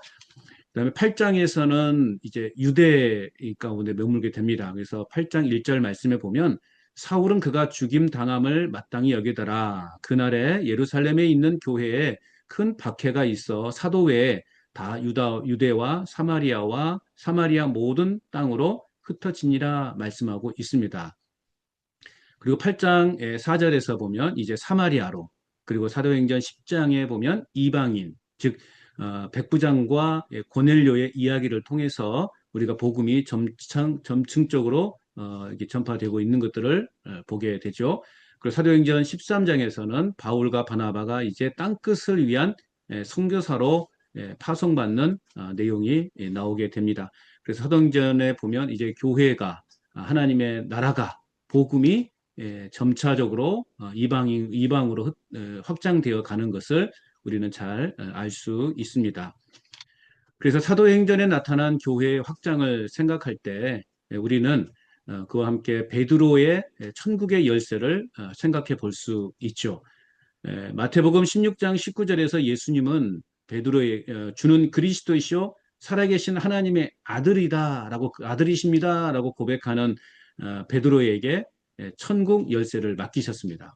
내가 천국 열쇠를 네게 주리니 내가 땅에서 무엇이든지 매면 하늘에서도 매일 것이고 내가 땅에서 무엇이든지 풀면 하늘에서도 풀리리라. 예수님께서 베드로에게 이 천국 열쇠를 맡기셨죠. 자, 그렇다면 오늘 여러분들이 이 천국 열쇠를 가지고 있다면 여러분들은 어떤 문을 열기를 원하십니까? 어떤 문을 여러분들이 열기를 원하신가요? 재정의 문을 열기를 원하시는가요? 건강의 문을 열기를 원하신가요? 아니면 직장인이라면 승진의 문을 열기를 원하시는가요? 아니면 학생이라면 대학의 문, 또 취업의 문을 열기를 원하시는가요? 여러분들은 어떤 문을 열기를 원하십니까? 자, 우리는 이제 베드로의 이 천국 열쇠를 통해서, 그래서 우리는 궁극적으로 어떤 문을 열어가야 되는가를 함께 또 나눠보도록 하겠습니다. 이 베드로는 이 천국 열쇠를 사용해서 사람들의 문을 열었다라는 것입니다. 재정적인 문, 건강의 문, 취업의 문, 승진의 문, 어떤 그런 문을 여는 것이 아니라 사람들의 문을 열었다라는 것이죠. 사도행전 2장에서 베드로의 설교가 나옵니다. 베드로의 설교는 오순절 예루살렘에 모인 유대인들에게 바로 이 천국의 문을 여는 열쇠였다, 그렇게 말할 수 있습니다. 또 8장에서 이제 사마리아인들에게 안수하여서 성령의 선물을 주면서 베드로는 천국의 문을 열었습니다.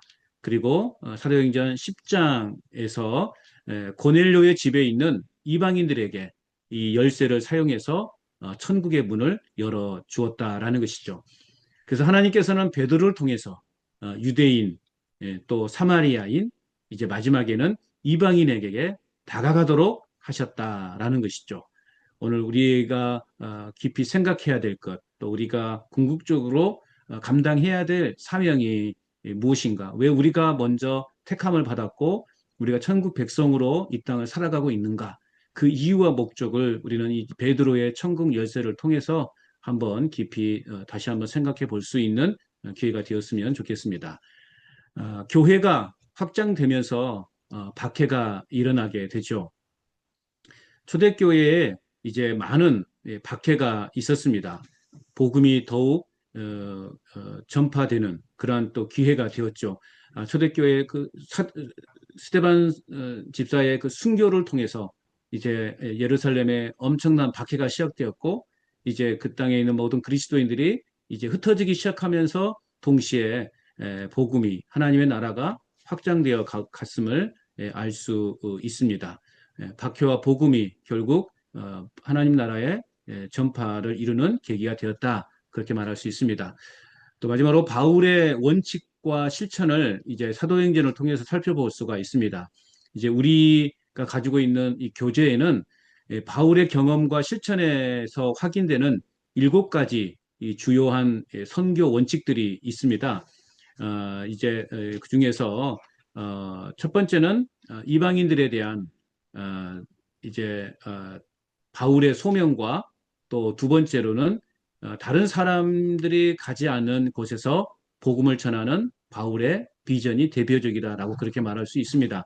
나머지 이제 5가지는 여러분 교재를 통해서 확인해 보시기 바랍니다. 다 말씀드리고 싶지만 그러면 여러분들이 공부를 안 하실 것 같아서 나머지는 여러분들이 교재를 통해서 꼭 확인을 해 보시기를 바랍니다.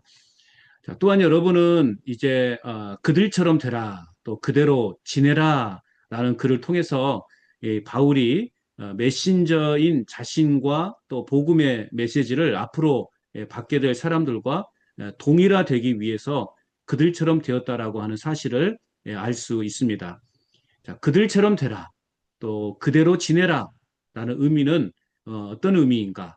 이제 다음 또 그림을 보면 우리가 잘 알 수 있을 것입니다.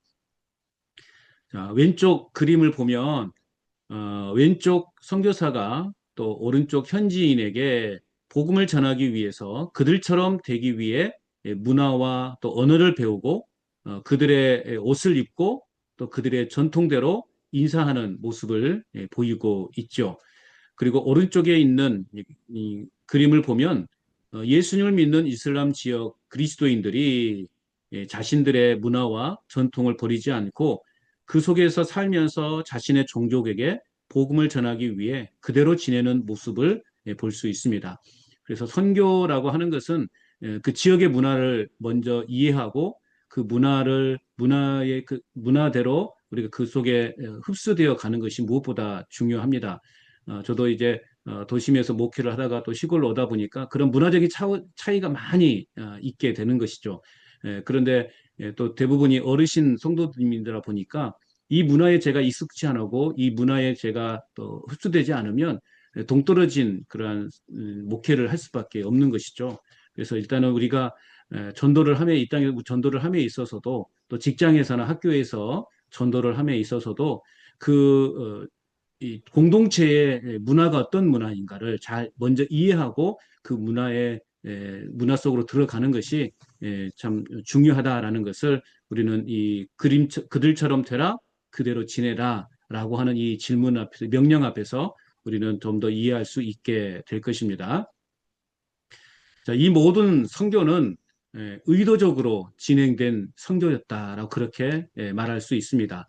특히 사도행전 13장은 그리스도께서 사도행전 1장 8절에서 땅끝까지 이르러라고 말씀하신 이 계획적 선교의 시작을 보여줍니다. 그래서 선교는 안디옥에 있는 이방인 교회로부터 시작이 되었습니다.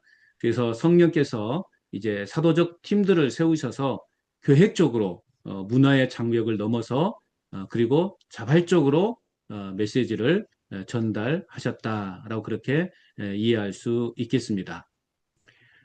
네, 어느새 이제 끝이 되었네요. 이제 여러분들은 돈 리차드슨 선교사님의 2번째 영상 강의 예수 온전한 언약의 메시아를 여러분들은 보게 될 것입니다. 교재 3-22쪽 영상 교요를 참고하시기 바랍니다. 경청해 주셔서 감사합니다. 여러분 사랑하고 축복합니다. 승리하십시오. 감사합니다. 네, 감사합니다. 우리 곽 목사님께도 또 사랑의 박수, 감사의 박수, 감사합니다. 네, 이제 영상이 약 25분 정도 진행이 될 텐데요. 네, 잠깐만, 네, 중단 잠깐만 해주시고, 네, 이제 이 영상을 보시고 나서 25분, 그리고 후에 우리 다시 모이도록 하겠습니다. 그래서, 9시 20분에, 다시, 이렇게 뵙도록 하겠습니다. 네. 자, 그러면 9시 20분에 보고요. 예, 조금 뭐 이렇게 화면을 끄고 예, 자유로운 상태에서 영상은 보시되 집중해서 봐주시면 되겠습니다. 감사합니다. 네.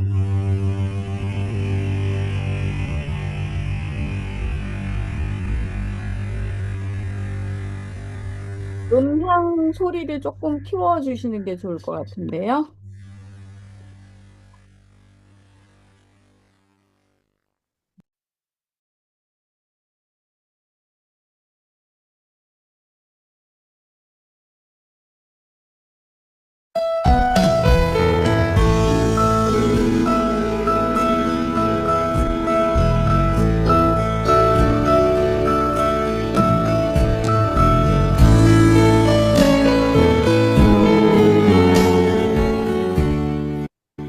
우리는 마태복음 4장을 읽으며 예수님께서 그분의 사역의 중심을 어디로 정하셨는지 볼 것입니다. 유대인들은 메시아께서 주로 사역하실 거룩한 도시가 어디라고 생각했을까요? 그분이 나타나시면 어디로 가실 거라고 생각했을까요? 바로 유대인 지도자들이 세운 중심 도시 예루살렘이었을 것입니다. 예루살렘은 전체 유대교 세계의 중추였기 때문에 그들은 메시아께서 당연히 예루살렘으로 가셔서 사역을 하시고 그곳에서 기적과 놀라운 일들을 베푸실 것이라고 생각했습니다. 그러나 예수님께서는 유대인들이 기대했던 예루살렘을 택하지 않으셨습니다. 그분께서는 예루살렘을 둘러싼 유대의 각 지방을 짧은 시간씩 머무르며 사역하셨습니다. 그 거룩한 땅의 어느 부분을 예수님께서 선호하셨나요? 북동쪽에 있는 갈릴리였습니다. 또한 예수님은 예루살렘보다 가버나움이라는 작은 마을에서 중심 사역을 펼치셨습니다. 왜일까요? 자, 그럼 마태복음 4장 13절부터 시작해서 예수님께서 스불론과 납달리 땅에 있는 가버나움에 가신 이야기를 보도록 하겠습니다. 왜 그곳에 가셨을까요? 호수가 보이는 전망을 좋아하신 걸까요? 아닙니다. 예수님은 이사야의 예언을 완성하시기 위해 그곳에 가신 것입니다. 예언은 이렇게 말하고 있습니다. 스불론 땅과 납달리 땅과 요단강 저편 해변길과 이방의 갈릴리여. 왜 이사야의 예언 속에서 언급된 갈릴리의 북동쪽 지역은 이방의 갈릴리라고 되어 있습니까? 자, 이 거룩한 땅의 지도에서 갈릴리 바다의 북쪽 끝에 있는 가버나움을 찾아보세요. 조금만 더 북쪽으로 가면 무엇이 보입니까? 수리아가 보이죠. 가버나움에서 북쪽으로 수킬로미터만 가면 있습니다. 수리아의 수도는 거대한 도시 다메섹이었습니다. 수리아의 북쪽에는 페니키아라는 또 다른 국가가 있었는데 이것도 가버나움에서 멀지 않았습니다. 그게 다가 아닙니다. 갈릴리 바다의 동쪽 지역에 있는 요단강 바로 윗부분에는 헬라어로 10개의 도시를 뜻하는 데가볼리라는 지역이 있었는데 당시 데가볼리에는 헬라어를 사용하는 그리스인들이 살고 있었습니다. 따라서 갈릴리의 동쪽은 수리아, 페니키아와 가까웠고 요단강을 건너면 바로 데가볼리가 있었습니다. 북동쪽 갈릴리가 이방의 갈릴리라고 불리운 또 다른 이유는 갈릴리 바다의 서쪽 해변에 로마의 군인들이 휴가철을 맞아 쉬러 왔던 곳인 티베리우스라는 마을이 있었기 때문입니다. 그뿐만 아니라 남쪽으로 아주 멀지 않은 곳에는 형제 나라인 사마리아가 있었습니다. 왜 예수님께서 예루살렘이 아닌 가버나움을 자신의 사역 중심지로 택하신 것일까요? 만일 예루살렘을 중심지로 삼으셨다면 수리아 사람들, 페니키아 사람들, 데가볼리 사람들에게 접근하지 못하셨을 것입니다. 왜냐하면 이방인들은 예루살렘이라는 도시에서 환영받지 못했기 때문입니다. 마태복음 4장을 좀 더 읽어보겠습니다. 예수님께서는 갈릴리 전역의 회당에서 가르치시며 모든 질병과 아픔으로부터 사람들을 치유하셨습니다. 예수님께서 그곳에서 행하신 사역은 무엇입니까? 본인과 같은 유대인에게 하신 사역은 상단의 복과 관련된 사역으로 아브라함의 자손인 유대인들에게 복을 주시는 것이었습니다. 성경학자들은 당시 갈릴리 지방에서 살고 있던 유대인 인구가 약 50만 명 정도 될 것으로 추정하고 있는데 그렇다면 꽤 많은 유대인들에게 사역을 하셨다는 것을 의미합니다. 이 구절은 예수님께서 그들에게 사역을 하셨음을 말해주는 이사야 49장 6절의 업무 기술서의 일부분이기도 하지만 또한 그의 소문이 온 수리아에 퍼진지라 사람들이 모든 앓는 자, 곧 각종 병에 걸려서 고통당하는 자, 귀신 들린 자, 간질하는 자, 중풍병자들을 데려오니 그들을 고치시더라는 말씀으로 계속됩니다. 즉 예수님께서는 유대인에게 사역하시면서 또 누구에게 사역을 하신 것입니까? 바로 수리아 전역의 이방인들입니다. 따라서 우리는 예수님께서 3년간의 공생의 기간 동안 가버나움을 중심지로 삼으심으로 정말 많은 수의 수리아 사람들과 만나셨음을 볼 수 있습니다.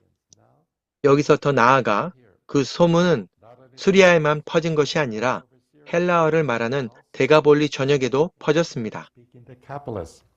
그 결과는 무엇이었습니까? 갈릴리뿐만 아니라 데가볼리와 예루살렘과 유대와 요단강 건너편에서 수많은 무리가 따르게 되었습니다. 즉 예수님은 유대인뿐만 아니라 수리아인 헬라인을 대상으로 삼고 계셨습니다. 이 구절에 따르면 예루살렘과 유대에서도 수많은 무리가 따랐다고 합니다. 예수님께서는 자신이 갈릴리에서 놀라운 일들과 기적을 행하면 예루살렘과 유대의 종교적인 유대인들이 그곳에서 일어난 일들의 소문을 듣고 그를 보기 위해 여행을 마다 않고 올 것이라는 것을 알고 계셨습니다. 예수님은 유대인들이 그곳에 오면 가까이 하지 않을 수 없다는 것을 아셨습니다. 만일 예수님께서 예루살렘에서 사역하셨다면 그곳에는 유대인들만 있었을 것이고 수리아와 그리스, 데가볼리의 큰 무리는 만나실 수 없었을 것입니다. 여러분은 예수님께서 내린 선택에 감사하십니까? 이사야 49장 6절의 업무 기술서에 어울리는 사역 장소라고 생각하시나요? 물론 그렇습니다. 마태복음 4장에 나오는 예수님의 3년 공생애의 시작에서 예수님은 당신이 유대인뿐만 아니라 이방인들을 위한 메시아라는 강하고 명백한 정체성을 보이십니다. 마태복음을 계속해서 읽어봅시다. 이제 우리는 마태복음 8장으로 가서 로마인 백부장을 만날 것입니다. 백부장은 예수님께로 와서 분명히 이방인이었던 자신의 하인이 중풍병으로 집에 누워 몹시 괴로워하고 있다고 말했습니다. 예수님께서는 내가 가서 고쳐 주리라고 말씀하셨습니다. 유대인의 율법에 비추어 볼 때 이방인의 집에 들어가는 것이 허락되어 있었나요? 이것은 금지된 일이었습니다. 그러나 예수님께서는 내가 가서 고쳐 주리라고 하셨지요. 이에 백부장은 예수님이 유대인들에게 오해를 받지 않도록 이렇게 말합니다. 주여, 제가 사는 곳에 들어오심을 저는 감당하지 못합니다. 저는 당신이 거리에 제한되지 않는 권세를 가지고 계심을 압니다. 당신은 그저 말씀만 하시면 제 하인이 멀리서도 치유될 것입니다. 예수님께서 거리에 제한되지 않는 권세를 가지고 있다는 이 믿음의 진술에 대해 예수님은 어떻게 반응하십니까? 예수님께서는 유대인들에게 이스라엘 중 아무에게서도 이만한 믿음을 보지 못하였노라고 하셨습니다. 예수님은 이방인, 심지어 적군의 지휘관을 하나님의 선택받은 백성 앞에서 믿음의 본보기로 세우신 것입니다. 유대인인 마태에 따르면 예수님께서는 계속해서 말씀하시기를 동서로부터 많은 사람, 즉 그와 같은 많은 이방인들이 이방인인 누가에 따르면 동서뿐만 아니라 남북에서도 올 것이라고 말씀하셨습니다. 세상의 동서남북에서 많은 이방인들이 나와 무엇을 합니까? 천국의 축제와 파티를 망치기라도 할까요? 아닙니다. 예수님께서는 그렇게 말씀하지 않으셨습니다. 예수님께서는 동서남북으로부터 많은 사람들이 나와 천국에 앉게 될 것이라고 말씀하셨습니다. 주님과 함께 중앙 테이블에 앉을 사람은 누구입니까? 아브라함, 이삭, 그리고 야곱입니다. 와, 이것은 그냥 식사가 아니라 파티인데요. 파티와 보통 식사가 다른 점은 무엇인가요? 식사의 최우선 목적이 배를 채우는 것이라면 파티의 최우선 목적은 무엇일까요? 배를 채우는 동안 무엇인가를 기념하는 것이지요. 네, 저는 아브라함, 이삭, 야곱, 그리고 우리 주님께서 천국의 파티 기간 동안 동서남북에서 나온 수많은 이방인들과 함께 무엇을 기념하시는지 궁금했습니다. 이런 파티의 목적은 무엇일까요? 하나님께서 맹세하신 약속의 완성을 기념하는 파티일 것입니다. 모든 족속과 방언과 백성 가운데서 믿음으로 의롭다 하심을 얻고 죄의 사하심을 받고 천국의 시민권을 갖는 등 아브라함 언약의 축복에 포함되는 여러 가지 축복을 받은 사람들이 올 것입니다. 그 약속이 성취된 것을 크게 기뻐하는 파티인 것입니다. 그러면 마태복음 10장으로 와서 예수님께서 제자들에게 사마리아로 가지 말고 오직 유대에서만 사역하라고 하시는 장면을 봅시다. 여기서 우리는 예수님께서 더욱 제한적인 사역을 제자들에게 맡기신 것에 대한 질문을 갖게 됩니다. 마태복음 10장 5절 6절이 영구적인 제한인지 아니면 일시적인 것인지를 먼저 알 필요가 있습니다. 같은 장을 계속 읽으면 18절에서 예수님이 5절과 6절과 같은 화법으로 이렇게 말씀하셨습니다. 또 너희가 나로 말미암아 총독들과 임금들 앞에 끌려가리니 이는 그들과 이방인들에게 증거가 되게 하려 하심이라. 18절이 우리에게 말하는 것은 무엇입니까? 5절, 6절에서 제한하신 것은 영구적인 것이 아니라 일시적인 것이라는 사실입니다. 그렇다면 왜 일시적인 제한이 필요했을까요? 여기 많은 성경학자들이 간과하는 사실이 있습니다. 제가 여러분에게 마태복음 10장에서 나타나는 제자들의 영적 발전 단계에 관한 간단한 질문을 하겠습니다.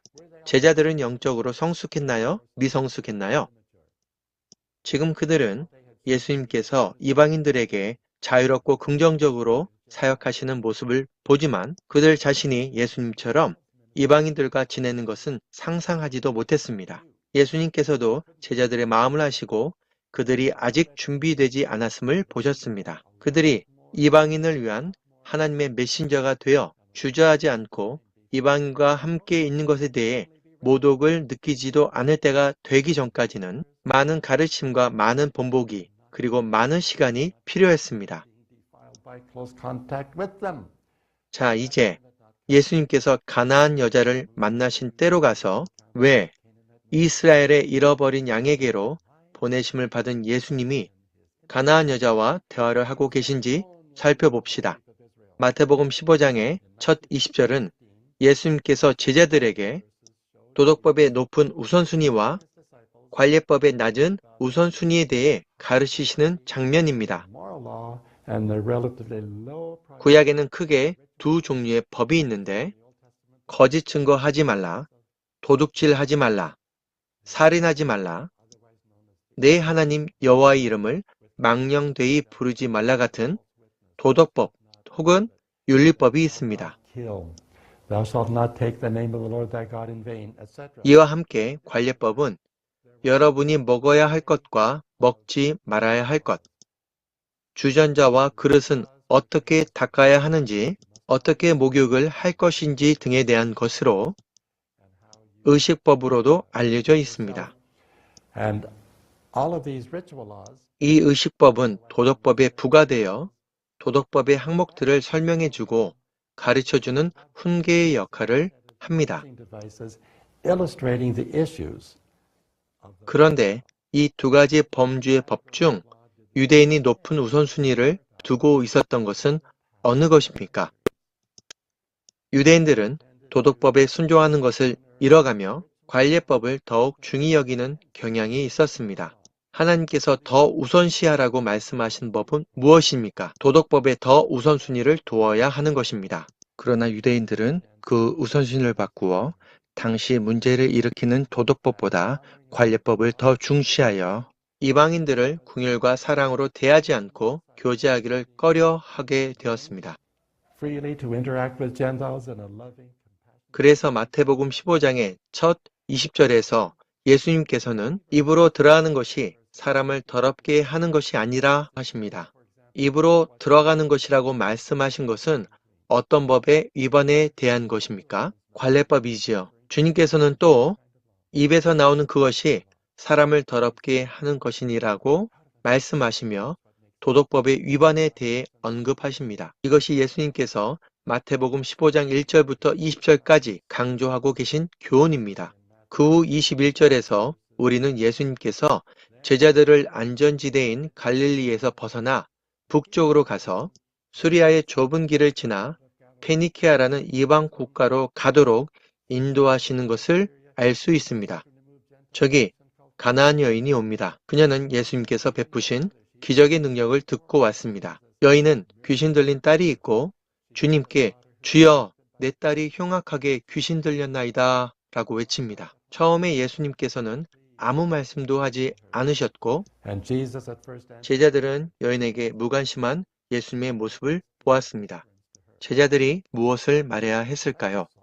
사실 이들은 방금 이 장의 앞부분에서 배운 교훈이 있는데 말이죠. 예수님께서 이 가나안 여자의 간청을 분명하게 무시하고 있는 것을 보며 제자들은 무엇을 말했어야 합니까? 이렇게 말했다고 가정해 봅시다. 주여 대답하지 않으실 건가요? 당신은 이미 수리아의 사람들과 데가볼리의 사람들을 고치셨습니다. 여기 페니케아의 여자가 있는데 왜 그녀에게 응답하지도 그녀의 딸을 고치지도 않으시나요? 이 여인이 관례법에 대한 모독을 가져올까봐 두려우신가요? 방금 저희들에게 이것은 우선순위에 둘 것이 아니라고 가르치지 않으셨습니까? 만일 제자들이 방금 저처럼 말했더라면 이들은 시험에 통과했을 것이고 예수님의 칭찬을 들었을 것이며 예수님께서도 즉시 여인의 딸을 고쳐주셨을 것입니다. 그러나 그들은 뭐라고 말했습니까? 제자들은 예수님께서 여인을 이방인이라는 편견으로 대하시는 것을 보았습니다. 그리고 제자들은 이렇게 말합니다. 그 여자가 우리 뒤에서 소리를 지르오니 그를 보내소서. 이 말은 무엇을 의미합니까? 제자들은 그 교훈을 깨닫지 못했습니다. 도덕법보다 관례법을 중요하게 생각했습니다. 그들은 시험을 통과하지 못했습니다. 제자들이 그 여자가 우리 뒤에서 소리를 지르오니 그를 보내소서라고 말했을 때 예수님께서는 24절과 같이 나는 이스라엘 집에 잃어버린 양 외에는 다른 데로 보내심을 받지 아니하였노라 말씀하셨습니다. 여러분은 예수님이 무관심을 보이고 위와 같은 말을 들은 여인이 희망이 없구나라고 말할 수 있다고 생각할지도 모릅니다. 그녀는 돌아서서 떠나며 이렇게 말할 수도 있을 것입니다. 그럴 줄 알았어. 이제 다시는 절대로 결코 유대인에게 도움을 구하지 말아야지. 그러나 여인은 그렇게 하지 않았습니다. 무엇인가가 그녀에게 두 번째 요청을 하도록 했습니다. 그것은 무엇일까요? 예수님의 행동 중 무엇인가가 사실은 그분께서 긍정적인 대답을 하고 계시다는 단서가 있었을지도 모릅니다. 그런데 어떤 이유에서인지 그 긍정적인 대답을 미루시는 것 같습니다. 왜일까요? 바로 제자들에 대한 시험이 계속되었기 때문입니다. 이 본문을 읽은 거의 대부분의 학자들은 예수님께서 여인의 믿음을 시험하고 계신다고 말합니다. 저는 이 여인의 믿음이 사실 꽤 강하다고 말하고 싶습니다.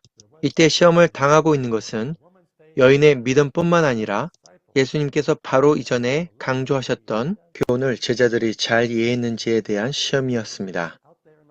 그리고 예수님께서는 제자들의 시험을 다 마칠 수 있도록 여인의 협조를 이끌어내고 계십니다. 어떤가요? 이 이론에 따라 예수님께서 나는 이스라엘 집에 잃어버린 양 외에는 다른 데로 보내심을 받지 아니하였노라. 그러나 여인은 낙심하지 않았습니다. 여인은 예수님께 절하며 주여 저를 도우소서라고 말했습니다. 이때 예수님께서는 매우 흥미로운 말씀을 하십니다. 자녀의 떡을 취하여 개들에게 던짐이 마땅하지 아니하니라. 이 말씀을 하실 때 예수님께서는 남자와 여자, 자녀, 자녀의 떡과 개라는 상징들을 사용하십니다. 주님께서 이 세 가지 상징을 통해 말씀하시려고 했던 것이 무엇인지 알아보겠습니다. 자녀는 누구입니까? 아브라함, 이삭, 야곱의 자녀입니다. 다시 말하면 아브라함 언약의 자녀들이란 뜻이지요. 이 자녀가 언약의 자녀라면 개들은 누구입니까? 이방인이군요. 아, 이제 알겠습니다. 또 다른 상징은 바로 자녀의 떡입니다. 함께 생각해 봅시다. 만일 자녀가 언약의 자녀라면 자녀의 떡은 무엇일까요? 바로 언약의 축복입니다. 그러면 언약의 축복이 언약의 자녀들만을 위한 것입니까? 아니면 언약의 자녀들이 땅의 모든 나라의 복이 되기 위하여 복을 받았습니까?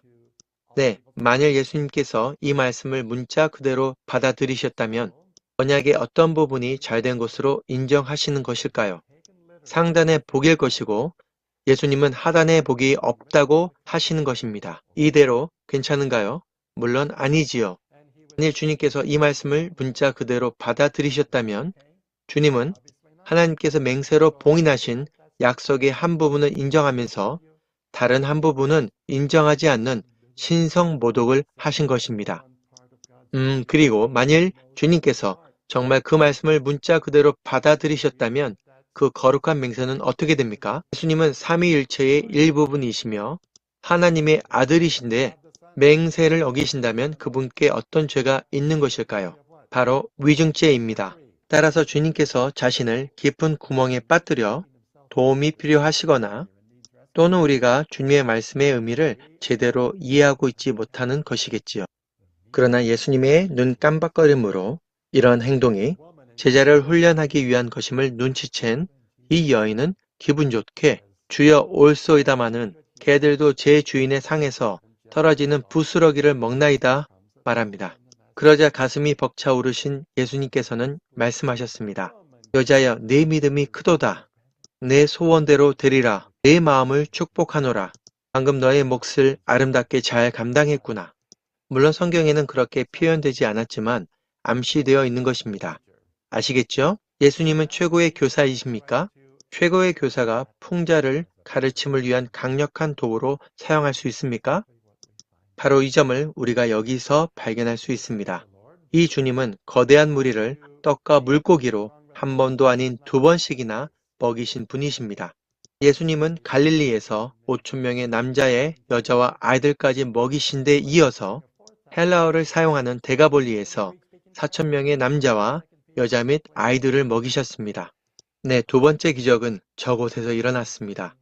상단의 복과 관련된 기적은 유대인들에게서 일어났고 하단의 복과 관련된 기적은 주로 데가볼리에 사는 이방인들을 위한 것이었습니다. 예수님은 후에 성전을 깨끗게 하신 메시아이십니다. 그런데 성전의 어떤 부분이 깨끗이 되어야 했습니까? 유대인들은 성전의 어느 부분을 상업적 목적으로 사용했나요? 바로 이방인의 뜰이었습니다. 예수님은 온전한 언약의 메시아이었습니까? 하나님께서 어떤 메시아를 보내시기를 유대인들은 바랬나요? 반쪽 언약의 메시아, 즉 상단의 복의 메시아였습니다. 그러나 유대인들은 성경에 나타난 하나님의 메시아가 바로 우리 주 예수님과 같다는 것을 알아야만 했습니다. 여러분은 주님을 사랑합니까? 주님께서 모든 족속에게 사역하신 방식을 사랑합니까? 이분은 교회의 주인이신데 그렇다면 교회는 어떤 모습이어야 합니까? 바로 주님처럼 땅의 모든 족속을 사랑해야 하는 것입니다. Thank you, God.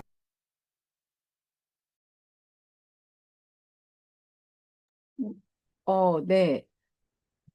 조금 처음에 빨리 해서 조금 빨리 끝난 것 같습니다. 그죠?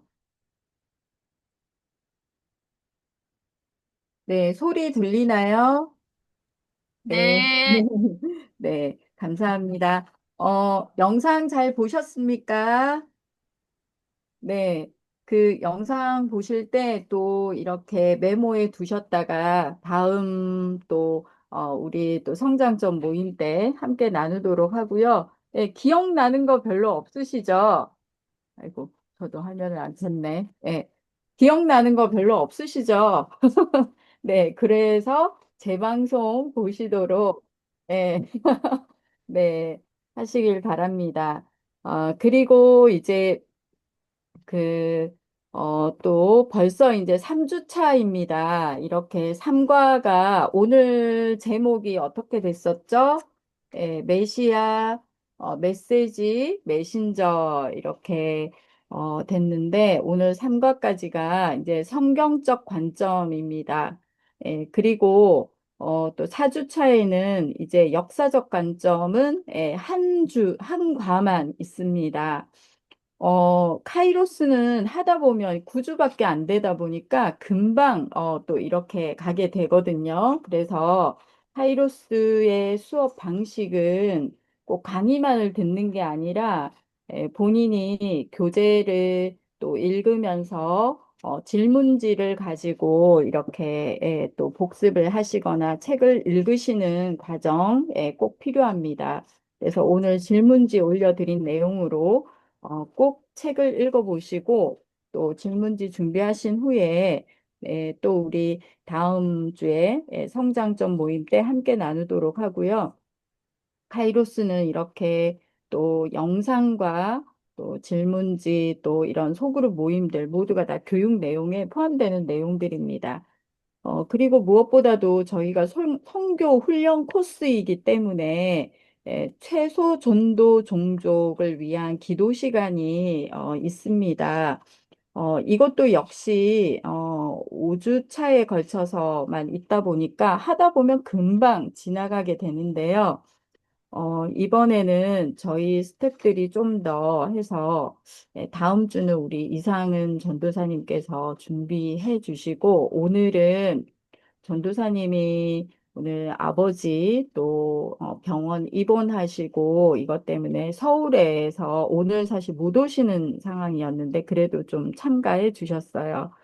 그래서 우리 또 이상은 전도사님 위해서 기도해 주시고 다음 주는 불교권은 이상은 전도사님께서 또 해주시고 이제 4주차 때는 우리 참가자님들께서 무신론권 이동식 목사님 그리고 이슬람교권은 우리 장선우 우리 안수 집사님께서 이렇게 또 담당해 주시면 감사하겠습니다.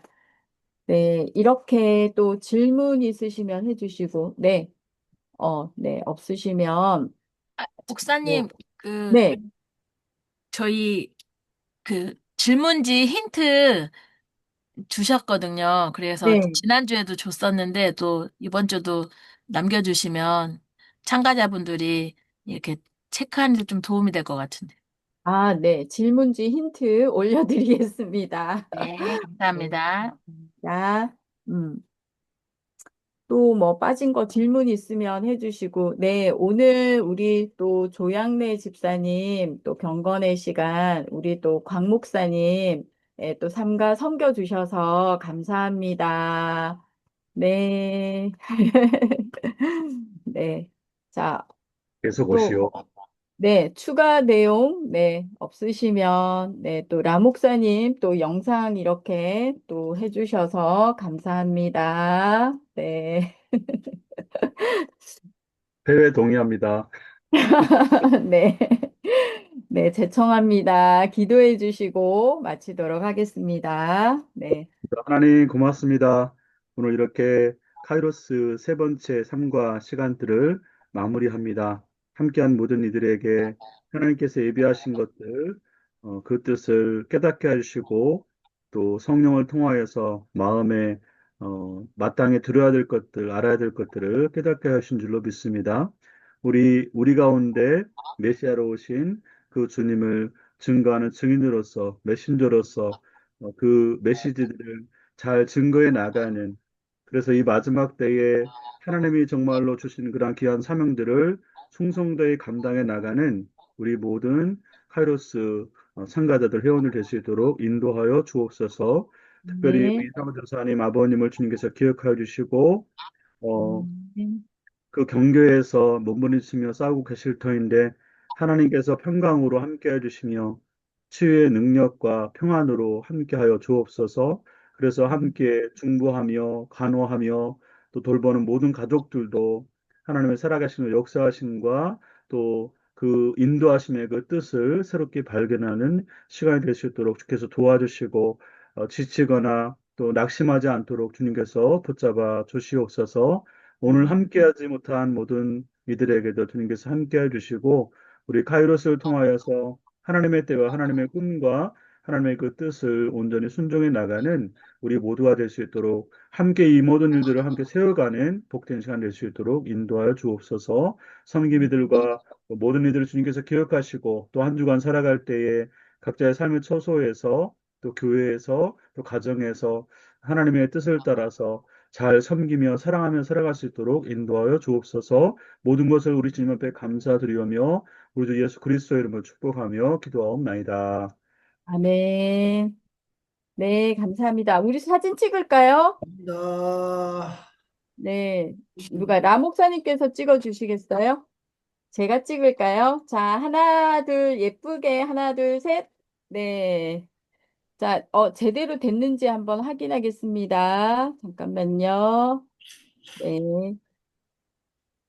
예, 된 것 같습니다. 네, 감사합니다. 사진 마음에 안 들어도 어쩔 수 없고. 네, 수고하셨습니다. 예, 감사합니다. 오늘은, 네, 오늘은 스크린